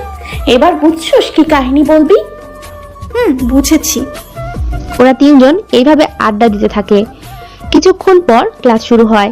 মেহের গ্রামারের কিছু টপিকস বোঝাচ্ছে আর যার যেখানে সমস্যা তা সলভ করে দিচ্ছে। মেহের যখন প্রথম বেঞ্চে টপিকস বোঝাচ্ছিল তখন মেঘা জুথিকে ফিসফিস করে বলে, জুথি, তুই স্যারকে টপিকস না বোঝার ভান করে এখানে রাখ, তারপর স্যারের ফোন ফেরত দিয়ে দে। এখন দেব? ছুটির সময় দেই? আরে এখন দে, স্যারকে ছুটির সময় না পাইলে? জুথি কিছু বলার আগেই কারো ধমকে মেঘা আর জুথি কিছুটা ভয় পেয়ে যায়। সামনে তাকিয়ে দেখে মেহের ওদের ধমক দিয়েছে। কেন ধমক দিয়েছে বুঝতে পারছেন না তো? চলুন অতীতে। মেহের প্রথম বেঞ্চে পড়া বোঝালেও মেহেরের ধ্যান ছিল মেঘার ওপর। অনেকক্ষণ ধরে ফিস ফিস করে কথা বলতে দেখে মেহেরের রাগ উঠে যায়। মেহের মনে করে ক্লাসে স্যার থাকা অবস্থায় যদি কেউ অপ্রয়োজনীয় কথা বলে তাহলে স্যারকে অপমান করা হয়। তাই মেহের জোরে ধমক দেয়। বর্তমান, এই স্টুপিড মেয়ে, তোমার কোনো কমন সেন্স নাই? এটা ক্লাস নাকি কথা বলার জায়গা? সবসময় লাস্ট বেঞ্চে বসো কি কথা বলার জন্য? এখন যদি বলি এতক্ষণ ধরে আমি যা বোঝাইছি তা বলতে, তখন কি করবে? জানি কিছুই বলতে পারবে না। আমি বুঝি না এইসব মেডেল ক্লাস কিভাবে এই ভার্সিটিতে চান্স পায়। নিশ্চয়ই ঘুষ দিয়ে ঢুকছে। আরও কি জানি করো, স্যারদেরকে তারাও। তোমাদের মতো মেডেল ক্লাসের মেয়েদের দ্বারা এইসবই মানায়। বেয়াদব মেয়ে কোথাকার। মেহের কথায় প্রথমে ভয় লাগলেও মেঘাকে নিয়ে এত নিচ মনের চিন্তা ভাবনা দেখে মেঘা অবাক হয়ে যায়। মেঘা ভেবেছিল মেহের একটা ভদ্র ঘরের ছেলে। মেঘার ভাবনার ছেদ পড়ে মেহেরের কথায়। এখন তো চুপ থাকবাই, কিছু বলবাই বা কিভাবে? সারাক্ষণ তো বয়ফ্রেন্ডকে কি বলছে, কি দিছে, কখন কোথায় গেছি তা ফ্রেন্ডকে তো জানাতে হবে, তাই না? মেহের আর কিছু বলতে পারে না। মেঘা রেগে গিয়ে বলে, স্যার, একজনের সম্পর্কে না জেনে এত কিছু বলা ঠিক না। কি জানি বললেন? আমি মডেল ক্লাসের মেয়ে। ওকে ফাইন, আমি মডেল ক্লাসের মেয়ে। আমরা জানতাম না যে অন্যায়ের বিরুদ্ধে প্রতিবাদ করা, মেয়েদের সতীত্ব হরণ থেকে বাঁচানো, বখাটে ছেলেদের শাস্তি দেওয়া মডেল ক্লাসের মেয়েদের কাজ। যদি এইসব মডেল ক্লাসের মেয়েদের কাজ হয়, তাহলে আমি বলবো সমাজে যাতে সব মেয়েরাই এমন হয়। একটানে কথাগুলো বলে একটা দীর্ঘশ্বাস ফেলে আবার বলে, আমি ঘুষ দিয়ে ঢুকছি এই ইউনিভার্সিটিতে, তাই তো? আরে স্যার, আপনি যদি তাই ভেবে থাকেন তাহলে আপনার ধারণা সম্পূর্ণ ভুল। আপনি হয়তো জানেন না যে আমি নিজের যোগ্যতায় সর্বোচ্চ নাম্বার পেয়ে এই ইউনিভার্সিটিতে ভর্তি হয়েছি। স্যার, আপনি হয়তো জানেন না যে আমি এই ইউনিভার্সিটির টপ স্টুডেন্টের মধ্যে একজন। মেঘার কথায় মেহের মনে মনে ভাবে, আসলেই মেয়েটার সম্পর্কে না জেনে অনেক কিছু বলে ফেলছি। আর ওর সম্পর্কে আমার জানার কোনো ইন্টারেস্ট ছিল না। আমি শুধু জানতাম এই ক্লাসে একজন মেধাবী স্টুডেন্ট আছে, কিন্তু সেটা যে মেঘা হবে তা আমি ভাবিনি। মেহের আর কিছু ভাবতে পারল না। মেহেরের ভাবনায় ছেদ পড়ে মেঘার কথায়। মেঘা আবারও বলতে শুরু করে, আমি স্যারদের তাড়াই। ইয়েস স্যার, আমি স্যারদের তাড়াই, কিন্তু ক্লাসের একটা স্টুডেন্টও বলতে পারবে না যে আমি অকারণে স্যারদের তাড়িয়েছি। স্যার, আমি আপনাকে কি বলতেছি, আপনি নিজেই তো থালার এক পিঠ দেখে বিবেচনা করেন। আসলে স্যার, আমি যত স্যার তাড়িয়েছি তাদের মধ্যে কেউ ছিল নারী লালসা, কেউ ছিল পড়া বোঝাতে পারতো না, কেউ ছিল খালি মেয়েদের শরীরে হাত দিত, তাই তাদের উচিত শিক্ষা দিয়ে তাড়িয়ে দিয়েছে। মেঘার কথায় মেহেরের নিজের ওপর ঘৃণা হতে থাকে। মেঘা আবারও বলতে শুরু করে, আমি ক্লাসের লাস্ট বেঞ্চে বসে বয়ফ্রেন্ড নিয়ে কথা বলি। স্যার, আমি ভাবতেও পারিনি আপনার মন মানসিকতা এতটা নিচ। আরে স্যার, আমি আপনার ফোন ফেরত দেওয়ার কথা বলছিলাম। ফোনের কথা শুনে মেহের মনে মনে বলে, ফোন? আমার ফোন তো কাল থেকে খুঁজে পাই না, তাই ভাবছি আজকে নতুন ফোন কিনবো। কিন্তু আমার ফোন ওদের কাছে কেন? মেহেরকে অন্যমনস্ক দেখে মেঘা বলে, কি স্যার, আপনার ফোন আমার কাছে কিভাবে এলো, তাই তো? আরে স্যার, কাল যখন আপনি ছিনতাইকারীদের মারতেছিলেন তখন ওখানে আপনার ফোন পড়ে যায়। আমি ফোনটা ফেরত দিতে পারতাম, কিন্তু আমার কাছে ফোন দেখলে আপনি নিশ্চয়ই আমাকে অনেক কিছু জিজ্ঞেস করতেন আর অনেক অপমান করতেন, তাই জ্যোতিকে ফোন দিতে বলি। আর কি ভাবছেন? হ্যাঁ, আসলে ভুল আমারই। সেই প্রথম থেকেই আপনি আমাকে খারাপ হিসেবে চিনে এসেছেন। সরি স্যার, ক্লাসে বেয়াদবি করার জন্য দুঃখিত। মেঘা এই বলে কাঁদতে কাঁদতে দৌড়ে চলে যায় ক্লাস থেকে। মেঘার যাওয়ার দিকে মেহের তাকিয়ে থাকে। মেঘার এমন অবস্থা দেখে জুথি আর চুপ থাকে না। জুথি বলে, হোসেন ভাইয়া, তুকু স্যার, এই নিন আপনার ফোন। এই ফোনের জন্য মেঘা পৃথিবীর সবচেয়ে সুখী মানুষ ছিল, আবার এই ফোনের জন্য মেঘা পৃথিবীর সবচেয়ে অসুখী। আর স্যার, আমি প্রথমে আপনাকে হোসেন ভাইয়া বললাম কেন জানেন? কেন? জুথি বলতে যাবে তখন তানহা জুথিকে চুপ থাকতে বলে, কিন্তু জুথি তানহাকে উদ্দেশ্য করে বলে, তানহা, তুই আজ আমাকে আর বাধা দিস না। যে মেয়েটি সে ক্লাস 6 থেকে ভালোবেসে আসছে হোসেন ভাইয়াকে, আজ আমাকে সব বলতে দে। জুথির কথা মেহেরের মাথার উপর দিয়ে যাচ্ছে। মেহের জুথিকে জিজ্ঞেস করে, আমাকে ভালোবাসে, তাও ক্লাস 6 থেকে? মানে বুঝলাম না। মানে হচ্ছে স্যার এইটা। জুথি মেহেরের ফোনের গ্যালারিতে ঢুকে মেহেরের ছোটবেলার পিক দেখায়। মেহের নিজের ছোটবেলার পিক দেখে বলে, এটা তো আমার ছোটবেলার পিক। এটা মানে কি? আমাকে ক্লিয়ারলি সব বলো। এই পিক মানে হচ্ছে স্যার, আপনি যখন এসএসসি ক্যান্ডিডেট ছিলেন সেই তখন থেকে মেঘা আপনাকে ভালোবাসে। মেঘা তখন ক্লাস 6-এ পড়ে।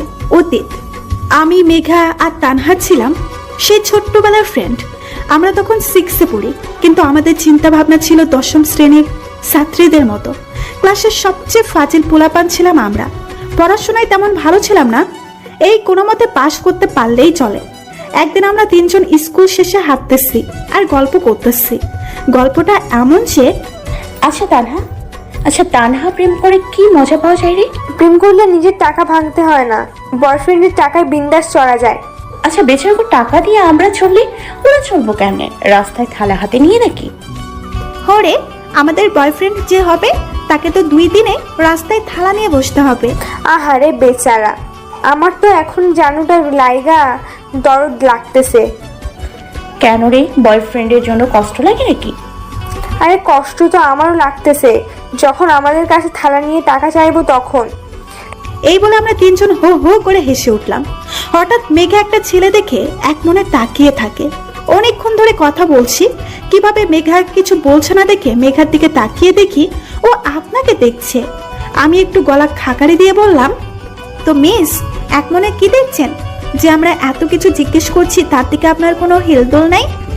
আমার কথায় মেঘার তবুও কোনো ভাবান্তর দেখলাম না। মেঘা ঘোল লাগানো কণ্ঠে বলে, এক অপরূপ সুন্দর রাজকুমারকে দেখছি। আমি আর তানহা মেঘার এমন কথা শুনে ভেতরে ভেতরে হাসতে হাসতে শেষ। তবুও নিজেকে কন্ট্রোল করে আবার বলি, তো সে যে রাজকুমার কিভাবে বুঝলে? ঠিক ওর মতো আমার রাজকুমারের ঠোঁটের ডান পাশে একটা তিল আছে। ও যেরকম ফর্সা ঠিক তেমনই আমার রাজকুমারও। ওর হাঁটা চলা, কথার ধরন, কণ্ঠ লম্বা, চুলের স্টাইল সবকিছুই আমার রাজকুমারের মতো। মেঘার এমন ক্রাশ খাওয়া দেখে আমি আর তানহা আর হাসি আটকাতে পারলাম না। আমরা 2 জন হো হো করে হি হি কইরা হাসতে থাকি। আমাদের এমন ভাবে হাসতে দেখে মেঘার হুঁশ ফিরে। মেঘা ফ্রুকুসকিয়ে আমাদের দিকে তাকিয়ে বলে, কি রে, তোরা এমন করে হাসতেছিস কেন? তোদের আবার জিনে ধরলো নাকি? মেঘার কথাই আমরা 2 জন আবার হাসতে থাকি। অনেকবার হাসি থামানোর চেষ্টা করি, কিন্তু কিছুতেই থামাতে পারছিলাম না। তবুও অনেক কষ্টে হাসি থামিয়ে আমি বলি, আমাদের আবার কি হবে? আগে বল, তোর কি হয়েছে? কি তোকে আবার জিনভূত ভর করেছে নাকি? আমার কথাই মেঘা কিছুটা বিরক্ত হয়ে বলে, আমাকে কোনো জিনভূত ভর করতে পারবে না। মাই ডিয়ার ওরবি হাজব্যান্ড ওদের ফালুদা করে ছাড়বে। আমরা এবার উচ্চস্বরে হাসতে লাগলাম। অনেক কষ্টে হাসি চেপে রেখে বললাম, তো শুনি, কে আমাদের উটুপি দুলাফাই? ওই ছেলেটা নাকি রে? শৈতানি মার্কা হাসি দিয়ে কথাটা জিজ্ঞেস করলাম। আমার কথাই মেঘা একটু থতমত খেয়ে বলে, আরে তোরা যা ভাবতেছিস তা না। তো কি শুনি? আরে বুঝোস না, চুরি করতে গিয়ে ধরা পড়ছে। এই লাইগা এত তুতলাইতাছে। আমার কথায় মেঘা একটু খেপে গিয়ে বলে, ওই জুতির বাচ্চা জুতি, তোর এত সাহস কেমনে হয় আমাকে চোর বলার? আমি কোন দিন তোর কি চুরি করছি, হ্যাঁ, যে আমায় চোর বলতেছিস? হিসেব করলে তো তোকে চোর বলা যায়। তুই এই পর্যন্ত আমার ব্যাগ থেকে 238 টাকা চুরি করছিস। আইসে নিজের দোষ আমার উপর চাপাতে, চুন্নি কোথাকার। এই বলে মেঘা হো হো করে হাসতে থাকে। আমি রেগে বললাম, আমি চুরি করছি নাকি? তোকে তো পরে বলে দিচ্ছি। আচ্ছা মানছি আমি না হয় প্রথমে না বলে টাকা নিচ্ছি, পরে তো তোকে জানাইছি। আচ্ছা ওইসব বাদ দে, আর বল, ক্রাশ খেলি নাকি ছেলেটার উপর? আমার কথায় মেঘা একটু থতমত খেয়ে বলে, আসলে ক্রাশ খাইছি কিনা জানি না, কিন্তু ভালো লাগছে ছেলেটাকে। ওমা তাই নাকি রে? তুই আবার কবে থেকে ক্রাশ খাস রে? আমি তো জানতামই না। বুঝোস না, তলে তলে টেম্পো চালাই। এই বলে আমরা হো হো করে হাসতে থাকি। বেচারা মেঘা থতমত খেয়ে বলে, তোরা কি শুরু করছিস এখন? আজকে কি বাসায় যাবি না, নাকি ভুটকির মতো নাত কেলিয়ে হাসতে থাকবি? আরে কি করব বল, আজ এত সুন্দর ফিল্ম দেখবো জানতাম নাকি? জানলে তো আমি পপকর্ন, জুস আরো কিছু সাথে আনতাম রে। আমার কপাল চাই খারাপ, না খেয়ে ফিল্ম দেখছি। আরে তানহা বেবি, চিন্তা করিস না, এখন থেকে রোজ ফিল্ম দেখব, তখন তুই আবার খেতে খেতে ফিল্ম দেখতে পারবি। তাই নাকি রে দোস্ত? আমি তো খুব এক্সাইটেড।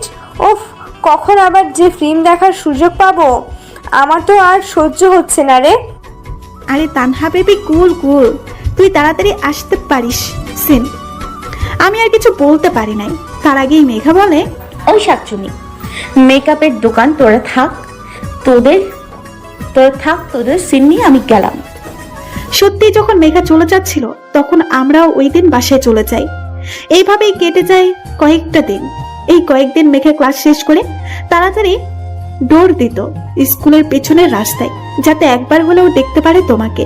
তোমার প্রতি এতটাই আসক্ত হয়ে পড়ে যে একদিন না দেখতে পারলে সারাক্ষণ কান্না করতো, খাবার খেত না, ঘুমাতো না, এমনকি নিজের যত্নও নিত না। ওর মতো পাগলামে দেখে আমি তানহাকে বলি, দেখ তানহা, এভাবে চলতে থাকলে মেঘা শেষ হয়ে যাবে। আমি ওর এমন অবস্থা আর সহ্য করতে পারবো না রে। তো কি করব বল? ও তো নিজ থেকে কখনো মেহের ভাইয়াকে কিছু বলবে? তুই তো জানিস মেয়েদের বুক ফাটে তবু মুখ ফোটে না। রে, কিন্তু আমি তো আর সহ্য করতে পারছি না ওর এমন অবস্থা দেখতে। কি করবি বল? সামনে মেহের ভাইয়ার বোর্ডের পরীক্ষা, এমন সময় কিছু বলা কি ঠিক হবে রে? আরে ধুর, বোর্ড পরীক্ষা তো কি হয়েছে? উনি কি একা বোর্ড পরীক্ষা দেবেন নাকি? কই, ওনাকে তো প্রেমও করে আবার পড়াশোনাও করে, তাদের তো কোনো সমস্যা হয় না। মেহের ভাইয়া সব ছেলেদের মতো না যে প্রেম আর পড়াশোনা একসাথে করবে। হয়েছে, তোকে আর মেহের ভাইয়ার গুণগান গাইতে হবে না। আমি এই কয়েকদিন ধরে কনফিউজড, তুই মেঘার ফ্রেন্ড নাকি শত্রু। জ্যোতি, নিজেকে কন্ট্রোল করে বললাম। আচ্ছা বল, কি করবি তুই এখন? আমি ভাবছি মেঘা যেহেতু কিছু বলতে পারবে না, সেহেতু মেঘার হয়ে আমি মেঘের ভাইয়াকে বলবো। কি? Are you sure Jyoti? Yeah, I am sure. এত বড় সিদ্ধান্ত নেওয়ার আগে আমার মনে হয় মেঘাকে জানানো দরকার। আমি প্রথমে ভাবছিলাম মেঘাকে বলবো না, সারপ্রাইজ দেব, কিন্তু তুই যখন বলতেছস তাহলে মেঘাকে জিজ্ঞেস করব। চল মেঘাকে জিজ্ঞাসা করি। ওকে চল। এই বলে আমি আর তানহা দুজনেই একসাথে মেঘার কাছে যাই। মেঘার কাছে গিয়ে বলি, কিরে মেঘা, কি করস? কিছু না। ও, এই টাইমে আমার বাসায় যে তোরা? না এমনিতেই। কেন আসতে পারি না? আমি কি একবার বলেছি আসতে পারবি না? আমি তো ভাবছি কিছু বলবি তাই বললাম। ও আচ্ছা বল, কিসের জন্য এই বিকেলে আমার বাসায় আসা? তোরা তো আবার কারণ ছাড়া আমার বাসায় আসিস না। তুই ঠিকই বলছস, কারণ আছে বলেই আসছি। ও, তো বল কি কারণে আসলি? আগে বল, আমার পুরো কথা শেষ না হওয়া পর্যন্ত তুই কোনো কথা বলবি না। কি এমন কথা বলবি যে তোর কথা শেষ হওয়া পর্যন্ত আমায় অপেক্ষা করতে হবে? যেই কথা হোক তুই বল, আমার কথা শেষ না হওয়া পর্যন্ত কোনো কথা বলবি না। আচ্ছা মেরি মা, আপনার কথা শেষ হওয়া পর্যন্ত আমি কোনো কথা বলবো না। আমি একটা দীর্ঘশ্বাস ফেলে বলতে শুরু করি, মেঘা, তোর এমন অবস্থা আমি আর দেখতে পাচ্ছি না। আমি চাই তুই আমার আগের মেঘার মতো হয়ে যা, যেই মেঘা সবসময় হাসি খুশি ফাজলামি দুষ্টুমি করে। আমি তোকে এমন গম্ভীর দেখতে পারবো না। আমি একটানে কথাগুলো বলে একটা দীর্ঘশ্বাস ফেলে আবারও বলতে লাগলাম, আমি একটা সিদ্ধান্ত নিয়েছি। আমি জানি তুই নিজ থেকে কখনো মেহের ভাইয়াকে কিচ্ছু বলবি না, তাই আমি আজ মেহের ভাইয়াকে তোর পছন্দের কথা জানাবো। এখন তুই বল আমার সিদ্ধান্ত ঠিক কিনা। বর্তমান জ্যোতি একটু থেমে মেহেরের উদ্দেশ্যে বলে, আমার কথা শুনে মেঘা খুশি না হয়ে বরং গম্ভীর গলায় কি বলেছিল জানেন? মেহের ভাইয়া। কি বলছে আমাকে বলো। জ্যোতি একটা তাচ্ছিলের হাসি দিয়ে আবার বলতে শুরু করলো, আমার কথা শুনে মেঘা বলে, কি সুন্দর ভাবলি। আমার কথা একবারও কি মেহের দিকটা দেখলি না? ভালোবাসাটা কখনো জোর করে হয় না, নিজ মন থেকে ভালোবাসা আসে। আমি চাই না মেহের কারো কথা শুনে আমার ভালোবাসা উপলব্ধি করুক। যদি তো চাইতাম তাহলে আমার এত অপেক্ষা করার প্রয়োজন ছিল না। এই বলে মেঘা পাগলের মতো হাসতে থাকে। আমি ভাবলাম হয়তো মেহের ভাইয়াকে না পাওয়ায় মেঘা পাগল হয়ে গেছে, কিন্তু আমার ধারণাকে অপেক্ষা করে মেঘা বলে, কি ভাবতেছস আমি মেহেরের শোকে পাগল হয়ে গেছি? আরে আমি ভাবতেছি তোরা আমার ফ্রেন্ড হলে কিভাবে এতদিনও আমায় চিনতে পারলি না।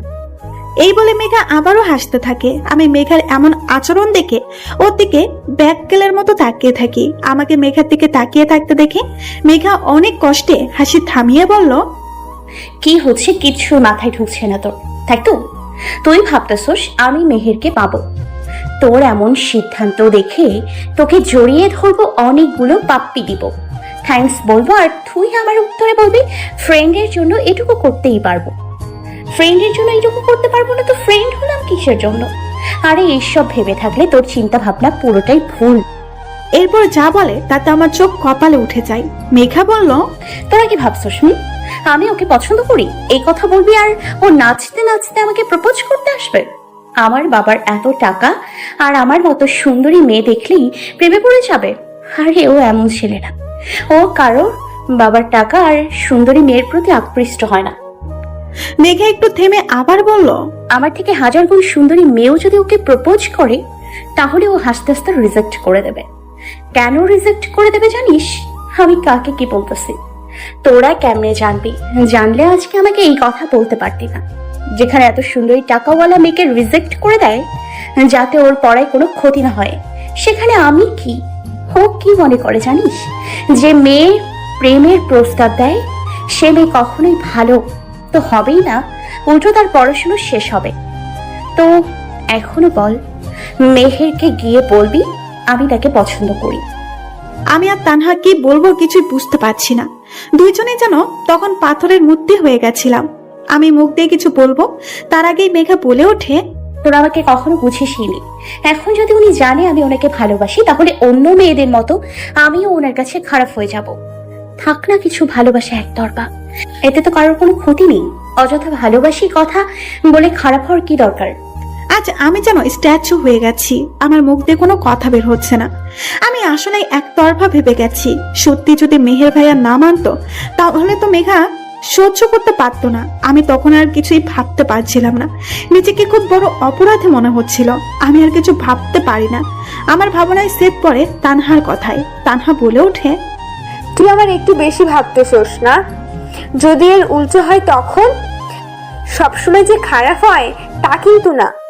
এমনও তো হতে পারে ভাইয়া তোকে একসেপ্ট করে নিয়েছে। একবার বলে দেখলে তো কোনো ক্ষতি নাই। তানহার কথায় আমি ওর সব দ্বিধা ছেড়ে ফেলে বলে উঠি, মেঘা তানহা তো ঠিকই বলেছে, একবার বলে দেখলে তো আর কোনো সমস্যা নেই। আমাদের কথা শুনে মেঘা যে এত রেগে যাবে আমি ভাবিনি। মেঘা রাগে গসগস করতে করতে বলে ওঠে, তোরা যদি মেহেরকে কিছু বলোস তাহলে আমার মরা মুখ দেখবি। আমি কি করব বুঝতে পারছিলাম না। ওইদিকে মেঘার এমন কথা শুনে তানহা ফুপিয়ে ফুপিয়ে কাঁদতে থাকে। নিজেকে কন্ট্রোল করে বললাম, মেঘা পাগল হয়েছিস নাকি? এবার বলছোস কিছু বললাম না। আর কোনোদিন মরার কথা বললে তোকে আর কষ্ট করে মরতে হবে না, আমি নিজেই তোকে মেরে পালি চাপা দিয়ে আসবো। আরো অনেক কিছু বলে বুঝিয়ে শুনিয়ে আমরা নিজেদের বাসায় চলে যাই। এদিকে তোমার ভাইয়া বোর্ড পরীক্ষা শুরু হয়ে যায়, দেখতে দেখতে তোমার পরীক্ষাও শেষ হয়ে যায়। এরপর আর তোমাকে স্কুলে আসাই দেখতাম, এমনকি রাস্তার উলিগলিতেও তোমার দেখা পাওয়া যেত না।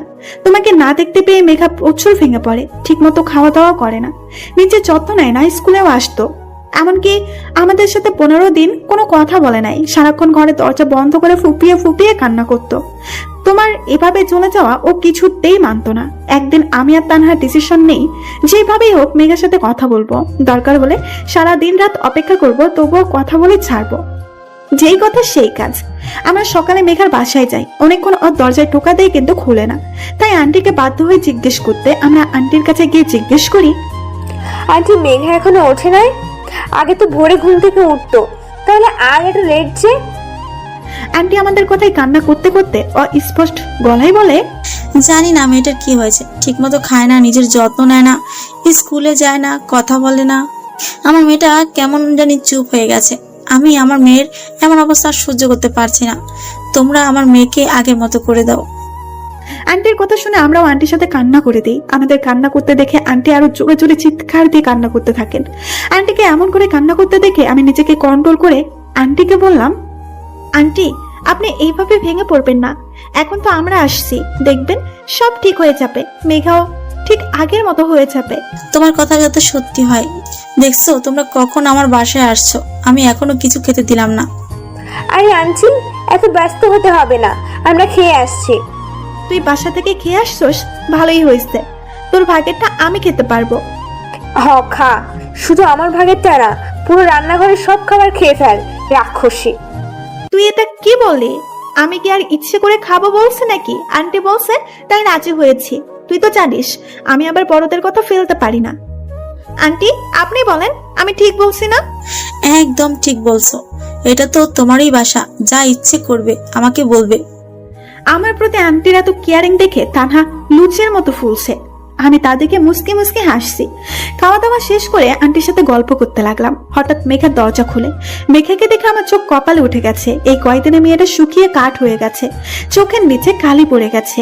আমি আর তানহা দৌড়ে গিয়ে জড়িয়ে ধরি মেঘাকে, আর কান্না করতে করতে বলি, ওই কুত্তা, আমরা কি তোর কেউ হয় না? কেমনে ভুলে গেলি আমাদের? স্কুলে যাস না, বাসে সারাক্ষণ দরজা লাগিয়ে রাখোস। মানছি জুথি রাক্ষসী, কিন্তু আমি তো মানুষ, তাহলে আমার সাথে কথা বলুস না কেন?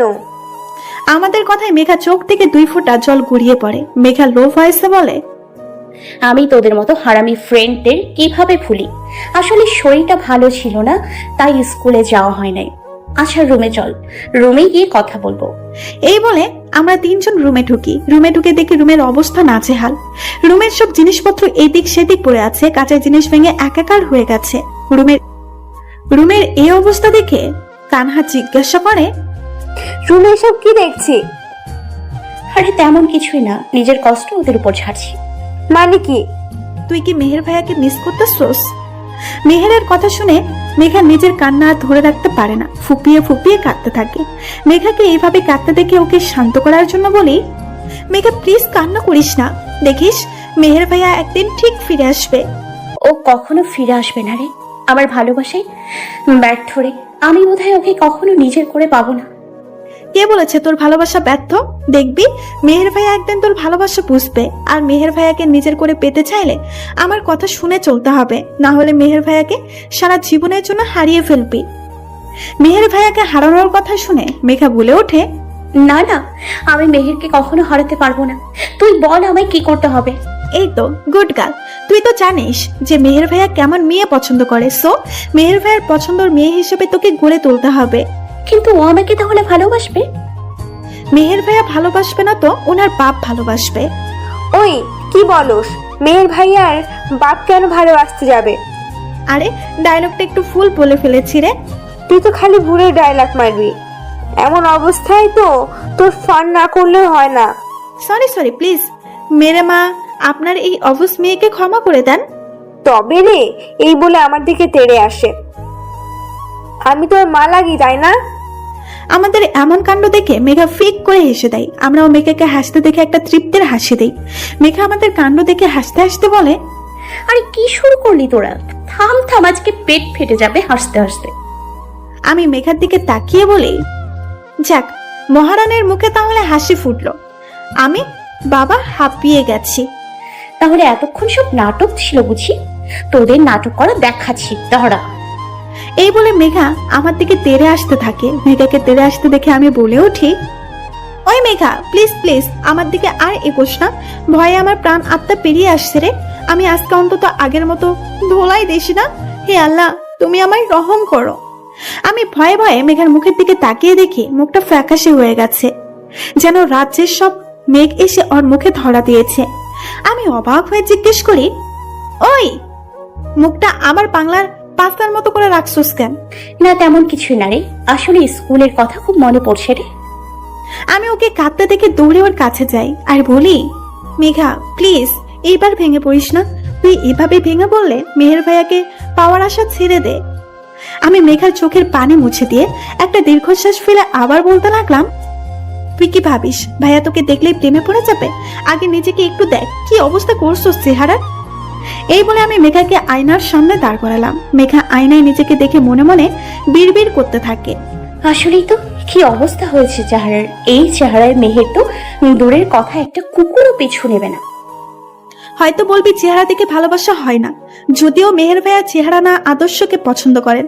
আচ্ছা চেহারার কথা না হয় বাদে দিলাম, কিন্তু পড়াশোনায় খারাপ হলে মেহের ভাইয়া কখনো তোকে অ্যাকসেপ্ট করবে না। আমার কথায় মেঘা আমার দিকে চঞ্চল চোখে তাকাই। আমি ওর তাকানোকে উপেক্ষা করে আমি বলতে লাগলাম, যেখানে এত সুন্দরী মেয়ে মেহের ভাইয়াকে ঘায়েল করতে পারে নাই রূপ দিয়ে, তার মানে বোঝা যায় ভাইয়া রূপে না গুণে মুগ্ধ হন। আর এটাই তোর সুযোগ মেহের ভাইয়াকে পাওয়ার। তা বুঝলাম, কিন্তু কেমন গুণের কথা বলছস? গুণ মানে তোকে পড়ালেখায় টপে থাকতে হবে, সব সময় নিজের যত্ন নিতে হবে, গরিবদের ভালোবাসতে হবে, মা বাবার অবাধ্য হওয়া যাবে না, সব সময় শালীনতা বজায় রাখতে হবে। এইসব গুণের কথা বললাম কেন জানিস? কেন? কারণ ভাইয়া নিজের লাইফ পার্টনার হিসেবে সেই মেয়েকে পছন্দ করেন যে মেয়ে মা বাবার বাধ্য, কখনো প্রেম নামক ফালতু কাজে সময় নষ্ট করবে না, বড়লোক হলেও গরিবদের ভালোবাসবে, কখনো তাদের তুচ্ছ করবে না, অনেক বুদ্ধিমতী হবে, একজন ব্রিলিয়েন্ট স্টুডেন্ট হবে, অন্যায়ের বিরুদ্ধে রুখে দাঁড়াবে, আর রূপবতীও হবে। তাই ভাইয়াকে পেতে হলে ভাইয়ার পছন্দের মেয়ে হয়ে উঠতে হবে, বুঝলি? মেঘাকে এত কথা বলার পরে ও চুপ করে থাকতে দেখে আমি বুঝলাম যে মেঘাকে একটু একা থাকতে দেওয়া দরকার।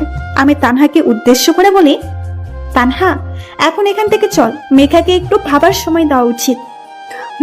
ঠিক বলছোস। আমি আর তানহা দুজনে একসাথে মেঘাকে বলি, আমরা এখন আসি। আর আমার কথা একটু ভেবে দেখিস। এই বলে আমরা দুইজন চলে যাই। ওইদিকে সারাক্ষণ আমার কথাটা নিয়ে ভাবতে থাকে। এমন কোনো দিন নাই যে আমার কথা ভাবে নাই। প্রায় 7 দিন পর মেঘা ডিসিশন নেয়, না, আমি আর এভাবে ঘরে বসে থাকবো না। জুথি তো ঠিকই বলেছে, আমাকে মেহেরের পছন্দের মেয়ে হয়ে উঠতে হবে। আমি আজ থেকে শুরু করব আমার পথ চলা। মেঘা সকালে নাস্তা শেষ করে স্কুলে আসে। আমি প্রথমে মেঘাকে দেখে ভূত দেখার মতো চমকে উঠলাম। আমাকে এইভাবে তাকিয়ে থাকতে দেখে তানহা বলে, কি রে, এইভাবে সামনে তাকিয়ে আসোস কেন? মনে হচ্ছে তোর সামনে কোনো ভূত দাঁড়িয়ে আছে, আর তুই তো তা দেখে ভয় দাঁড়িয়ে পড়ছস। তানহা আমাদের দিকে তাকিয়ে মেঘাকে দেখে অবাক। এই চরম পর্যায়ে পৌঁছে যায়। তানহা এখনো কনফিউজড যে ও সত্যি মেঘাকে দেখছে কিনা। আমাদের এইভাবে তাকিয়ে থাকতে দেখে মেঘা মুস্কি হেসে আমাদের সামনে এসে টুরি মেরে বলে, এভাবে হাঁ করে থাকলে মশার 14 গোষ্ঠী তোদের মুখে ঢুকে যাবে। মেঘার কথায় আমাদের হুঁশ আসে। আমি মেঘার দিকে তাকিয়ে বললাম, তানহা, আমি যা দেখেছি তুইও কি তা দেখতেছস? আমি কনফিউজড রে, আমার সামনে সত্যিই মেঘা দাঁড়িয়ে আছে কিনা। তুই তোর কনফিউজড নিয়ে থাক, আগে আমায় একটা চিমটি কাট, তারপর বক বক বক বক কর। তানহা চিমটি কাটার আগে মেঘা অনেক জোরে চিমটি কাটে। আমি ব্যথায় চিৎকার করি, আউফ! কেউ এভাবে চিমটি কাটে? পুরো মাংস উঠিয়ে ফেললো রে। আম্মু, তুমি তোমার মেয়েকে এই দুষ্টু ডাইনের থেকে বাঁচাও। কি হলো, বেশি লাগছে বুঝি? আহারে বেচারি। দোস্ত, তুই তার মানে সত্যি আমার সামনে? আমার তো বিশ্বাসই হচ্ছিল না। ও তাই নাকি রে? তাহলে তোকেও একটা চিমটি কাটি, তোর সব কনফিউজড দূর হয়ে যাবে দেখিস। না না, তার দরকার নাই, আমার বিশ্বাস হয়েছে যে তুই আসছস। যাক, তোদের তাহলে বিশ্বাস করাতে পারলাম। আমিও তানহা দুজনে বারবার অবাক হচ্ছি। যে মেয়ে ছাত্রের লেকচার শুনলে বলতো গরু হাম্বা হাম্বা করছে, সেখানে এত মনোযোগ দিয়ে স্যারের কথা শুনছে, সবার সাথে শালীনতা বজায় রাখছে, ঠিক মতো পড়া শিখে আসছে, কোনো বেয়াদবি করে না। এক কথায় বলতে গেলে একটা আদর্শ মেয়ে হিসেবে পারফেক্ট। এইভাবে মেঘা এক অন্য মেঘায় পরিণত হয়। কিন্তু দিন যত যাচ্ছে মেঘা তত রাগী হয়ে যাচ্ছে। মেঘার কাজের সময় কেউ ডিস্টার্ব করলে ও ক্ষেপে যায়। ওর দিকে কেউ কুনজরে তাকালে ওর অবস্থা খারাপ করে ফেলে, আর খারাপ কথা বলে সে সেখানেই শেষ। ওর রাগ শুধুমাত্র আপনার কথা বলে শান্ত হতো। ও আপনাকে আজও ভুলে নেই। আমরা ওকে অনেকবার বলছি আপনাকে ভুলে যেতে, কিন্তু ওর একটাই কথা, ও প্রেম করলে আপনার সাথে করবে, নয়তো সারা জীবন কুমারী হয়ে থাকবে, তবুও অন্য কাউকে ভালোবাসতে পারবে না। বর্তমান মেঘার জীবন কাহিনী শুনে সবার চোখে পানি টলমল করছে। মেহেরের চোখ দিয়ে তো অজস্র পানি পড়ছে। জ্যোতির মুখে একটা তৃপ্তির হাসি ফুটে ওঠে। এই ভেবে হয়তো ভাইয়া এবার মেঘাকে মেনে নেবে। মেহের নিজের চোখের পানি মুছে মৃদু কণ্ঠে জিজ্ঞেস করে, জ্যোতি, তোমার কাছে কি মেঘার ক্লাস 6 এর পিক আছে? মেহেরের কথা শুনে জ্যোতি অবাক। স্যার মেঘার এত আগের পিক কেন চাইছে? মেহের আবার বলে, কি হলো, পিক আছে তোমার কাছে? হ্যাঁ হ্যাঁ স্যার, আছে। ওকে, তাহলে ফোনটা বের করে পিক দেখাও আমায়। মেহেরের কথায় পুরো ক্লাসের স্টুডেন্ট অবাক। জ্যোতি আর তানহা তো অবাকের শীর্ষমুখী। সবাই এভাবে তাকিয়ে থাকতে দেখে মেহের ধমকের সুরে বলে, এভাবে ভ্যাবলার মতো তাকিয়ে না থেকে বাসায় চলে যাও। আর কি মনে করেছো তোমরা যে ক্লাসে ফোন নিয়ে আসো তা আমি জানি না? আজ তোমাদের আর ক্লাস করতে হবে না। আর হ্যাঁ, আজকে যা যা শুনেছো তা নিজেদের মধ্যে রাখবে, কোনো এদিক সেদিক যেন না হয়। Understand everyone? Yes sir, we are better, understand. এরপর সবাই এক এক করে চলে যায়। তানহা আর জ্যোতি চলে যেতে নিলে মেহের বলে ওঠে, তোমাদের আমি যেতে বলেছি। জ্যোতি আর তানহা মেহেরের চোখের দিকে তাকিয়ে ভয় পেয়ে যায়। জ্যোতি ভয়ে আমতা আমতা করতে করতে বলে, না, হ্যাঁ স্যার, আপনি তো বলেছিলেন, আর আজ ক্লাস করতে হবে না, সবার ছুটি, তাই চলে যাচ্ছিলাম। আমি যাতে তোমাদের সাথে আলাদাভাবে কথা বলতে পারি তার জন্য এত রিস্ক নিয়ে ক্লাস ছুটি দিয়ে দিছি, আর তোমরাই চলে যাচ্ছ? সরি সরি স্যার, আসলে আমরা বুঝতে পারি নাই। আরে রাখো তোমাদের আসল আর নকল, আগে মেগার ক্লাস 6 এ থাকতে পিক দেখাও। জ্যোতি ভয়ে তাড়াতাড়ি ফোন বের করে দেয়। ফোন হাতে নিয়ে মেহের রাগী চোখ দিয়ে জ্যোতির দিকে তাকায়। জ্যোতি ভয়ে ভয়ে বলে, কি হয়েছে স্যার? মেহের রাগে গজগজ করতে করতে বলে, তোমার মাথায় কি গোবর ছাড়ার কিছু নাই? ফোনে লক করা আছে, তা কি জানো না? সরি সরি স্যার, আমি আসলে খেয়াল করি নাই। সরি মাই ফুট, তাড়াতাড়ি লক হলো। এই বলে মেহের ফোন জ্যোতির দিকে এগিয়ে দেয়। জ্যোতি ভয়ে তাড়াতাড়ি লক খুলে দেয়। মেহের গ্যালারিতে ঢুকে অনেক পিক খোঁজার পর মেঘার সেই ছোটবেলার পিক দেখে মনে মনে বলে, তুমি তাহলে মেঘা? এর জন্য তোমার উপর আমি রাগ করতে পারতাম না। তোমার চোখের দিকে তাকালে কেমন অনুভূতি হতো, তোমার কিস আমায় ভাবাতো। আমি আর তোমাকে দূরে রাখবো না, শীঘ্রই আমি তোমাকে আমার ঘরের বউ করে নিয়ে আসবো। তবে আমি জানি তুমি আমার সহজ কথায় রাজি হবে না, তাই মেহের তানহা আর জ্যোতিকে উদ্দেশ্য করে বলে, এখন তোমরা বাসায় চলে যাও। আর আমাকে যে মেঘার ব্যাপারে বলছো তা যেন মেঘা ঘুণাক্ষরেও টের না পায়। মেহের কথার জবাবে জি স্যার বলে ওরা চলে যায়। মেহের স্কুল থেকে বেরিয়ে বাসায় চলে যায়। ডিনারে মেহের তার বাবা মাকে উদ্দেশ্য করে বলে, বাবা মা, তোমরা তো চাও আমি বিয়ে করি, তাই তো? মেহেরের কথা শুনে মেহেরের বাবা মা অবাক হয়ে যায়। মেহেরের মা বলেন, বাবা তুই ঠিক আছিস তো? তোর শরীর টরীর খারাপ করলো না তো আবার? মায়ের এমন আচরণ দেখে মেহের গম্ভীর গলায় বলল, আমি একদম ঠিক আছি, এইসব ফালতু কথা বাদ দাও তো। আমি যা বলছি শোনো। আমি এতদিন বিয়ে করতে চাই নাই, কারণ আমি আমার মেঘ পাখিকে ভালোবাসতাম বলে। কিন্তু জানো, আমি লন্ডনে চলে যাওয়ার 5 বছর পর দেশে ফিরে মেঘকে অনেক খুঁজছি, তবুও পাই নাই। শেষমেশ ভাবি মেঘ নিশ্চয়ই তার স্কুল বদলাবে না। এই বিশ্বাসে আমি ভার্সিটিতে জয়েন হই, শুধুমাত্র আমার মেঘ পাখিকে খুঁজে পাওয়ার আশায়।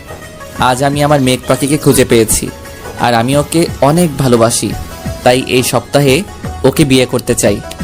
মেয়ে নিয়ে তোমাদের চিন্তা করতে হবে না, কারণ মেয়ে আমার মনের মতো। আর তোমরা তো আমাকে চিনোই, আমার রুচি কেমন তাও জানো। কাল তোমরা মেয়ে দেখতে যাবা। মেহেরের বাবা মা দুজনেই অবাকের চরম পর্যায়ে পৌঁছে গেছে। তারা একটু আঁচও পেল না যে তার ছেলে একটা মেয়েকে ভালোবাসে। ছেলের মুখে বিয়েতে রাজি হওয়া আর এমন ভালোবাসা দেখে তারাও রাজি হয়ে যান। এদিকে মেঘা সারাদিন রুমের দরজা লক করে কান্না করতে থাকে, আর মেহেরের 14 গোষ্ঠী উদ্ধার করে ফেলছে গালি দিয়ে। কান্না করতে করতে কখন যে ঘুমিয়ে পড়ছে নিজেও জানে না। ঘুম থেকে উঠে দেখে 10:23 বাজে। মেঘা আস্তে আস্তে সব মনে করার চেষ্টা করে। মেঘার সবকিছু মনে পড়েও যায়।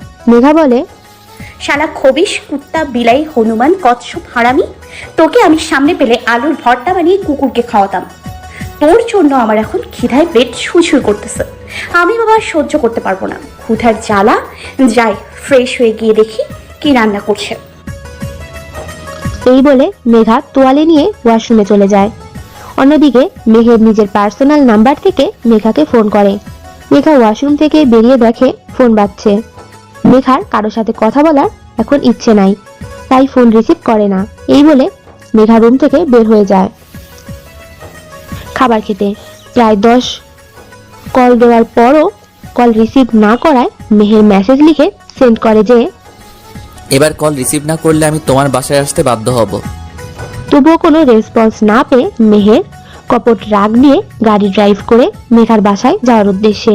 অন্যদিকে মেঘা খাবার খেয়ে নিজের রুমে এসে ফোন হাতে নিয়ে দেখে, আল্লাহ, এতবার কল দিছে কেন খবিশটায়? নিশ্চয় সরি বলার জন্য ফোন। কুত্তা, বিলাই, হনুমান, কচ্ছপ, হারামি, তুই ফোন দিতে থাক, আমি রিসিভ করবো না, তখন বুঝবি মজা। আবার দেখি মেসেজও দিছে। মেসেজ দেখে মেঘার হাসি মুখ নিমিষেই মিলিয়ে যায়। মেঘা বলে, এই বজ্জাতটা আবার আমার বাসায় আসবে কেন? আল্লাহ, যদি সত্যি আসে তখন আম্মুকে কিছু বললে আমি শেষ। আল্লাহ বাঁচাও আমায়। মেঘার ভাবনার ফাটল পড়ল কলিং বেলের শব্দে। কলিং বেলের শব্দ শুনে মেঘা আরো ভয় পেয়ে যায়। এখন আবার কে এলো?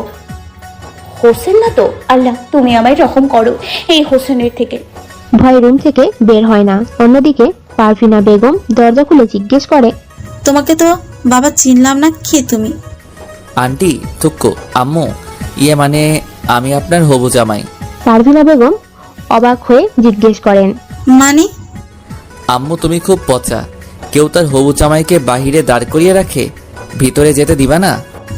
আরে কি আজব, চিনি না অথচ বলতেছো আমার জামাই। আচ্ছা আম্মু, আমাকে চিনতে পারছেন না তো? আমি হোসেন, আপনার মেয়ের ভালোবাসা। এবার তো ভিতরে ঢুকতে দিবেন। পারভিনা বেগম এবার কিছু জিজ্ঞেস করেন না, কারণ জানেন যে তার মেয়ে হোসেন নামের একটা ছেলেকে পছন্দ করে। পারভিনা বেগম কফি নিয়ে এসে মেহেরের পাশে বসেন। মেহের কফি খেতে খেতে পারভিনা বেগমকে সব কাহিনী বলেন। পারভিনা বেগম বিয়েতে রাজি হন। তারপর জামাই প্লাস শাশুড়ি মিলে অনেক হাসাহাসি করে। অনেক হাসাহাসি শব্দ শুনে মেঘা বলে, কি ব্যাপার, এত হাসতেছে কারা? তার মানে কি হোসেন আসে নাই? গিয়ে দেখবো কি, না যদি হোসেন আসে তখন? এইভাবে দ্বিধাদ্বন্দ্ব করে মেঘা শেষ পর্যন্ত দরজা খুলে ড্রয়িং রুমে তাকায়। ড্রয়িং রুমে হোসেনকে দেখে যেই দরজা আটকাতে যাবে অমনি পারভিনা বেগম বলে ওঠে, কিরে মেঘা, ওখানে দাঁড়িয়ে আছিস কেন? এদিকে আয়। ধুর, কেন যে আমি দরজা খুলতে গেলাম, এখন কথা না শুনলে তো সন্দেহ করবে, তার থেকে ভালো যাই। এই বলে মেঘা পারভিনা বেগমের পাশে এসে বসে। পারভিনা বেগম ওদের মনোমালিন্য দূর করার জন্য কাজের ছুতো নিয়ে চলে যান। পারভিনা বেগম চলে যেতেই মেহের বলে ওঠে, ভালোবাসো আমায়? বিয়ে করবে আমায়? মেহেরের কথা শুনে মেঘা অবাক হয়ে যায়, আবার মনে মনে খুশিও হয়। মেঘা মনে মনে বলে, আমি কি স্বপ্ন দেখছি নাকি এটা বাস্তব? জানি তুমি আমায় খারাপ ভাবছো খুব, আর এটাও ভাবছো সবার ক্রাশ বয় তোমাকে কেন এইসব জিজ্ঞাসা করছে। মেহের থেমে যায়। মেহেরকে থেমে যেতে দেখে মেঘা বলে ওঠে, কি কারণ?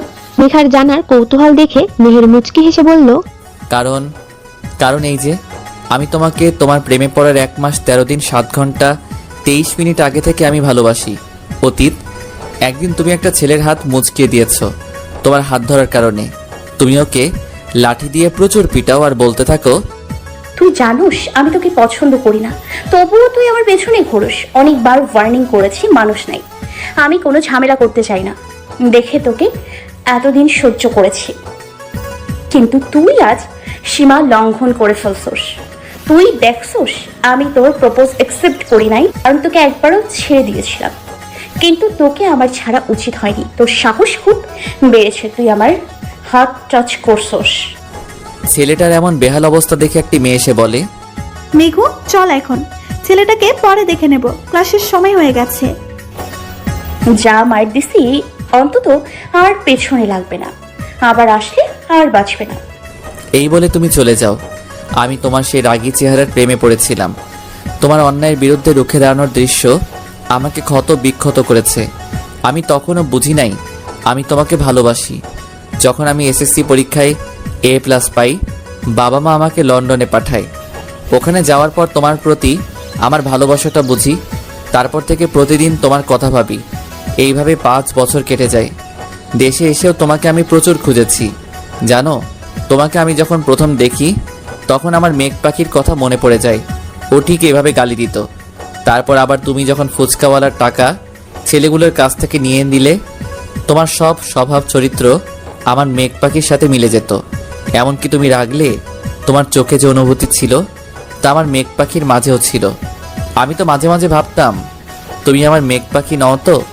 তারপর আজ জ্যোতি যখন বলল তুমি আমাকে ভালোবাসো, তুমি কি কি করতে সব যখন আমি জানি, তখন আমার মেঘ পাখির আচরণের কথা মনে পড়ে যায়।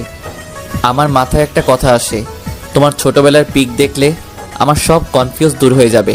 তাই জ্যোতিকে বলি তোমার ক্লাস 6-এর পিক দেখাতে। তোমার পিক দেখে আমি এবার শিওর হয়ে যাই মেঘা তুমি আমার মেঘ পাখি।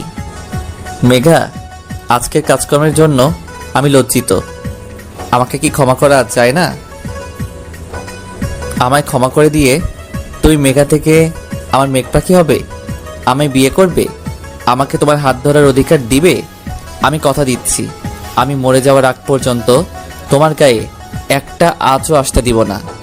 অনেকক্ষণ মেঘার দিকে তাকিয়ে থাকে মেহের, কিন্তু কোনো উত্তর না পেয়ে মেহের হতাশ হয়ে চলে যেতে নেয়। পিছন থেকে হাত ধরে ফেলে মেহের। পিছনে তাকাতেই মেঘা মেহেরকে জড়িয়ে ধরে, কান্না করতে করতে বলে, তুমি কি করে ভাবলে সামান্য কয়েকটা কথা আমাকে তোমার থেকে দূরে সরিয়ে দেবে? ভালোবাসি, নিজের জীবনের চাইতেও বেশি ভালোবাসি প্রিয়। আমিও খুব ভালোবাসি আমার মেঘ পাখিকে। কিছুদিন পর মেঘা আর মেহেরের বিয়ে হয়ে যায়। এখন তারা জমিয়ে সংসার করছে।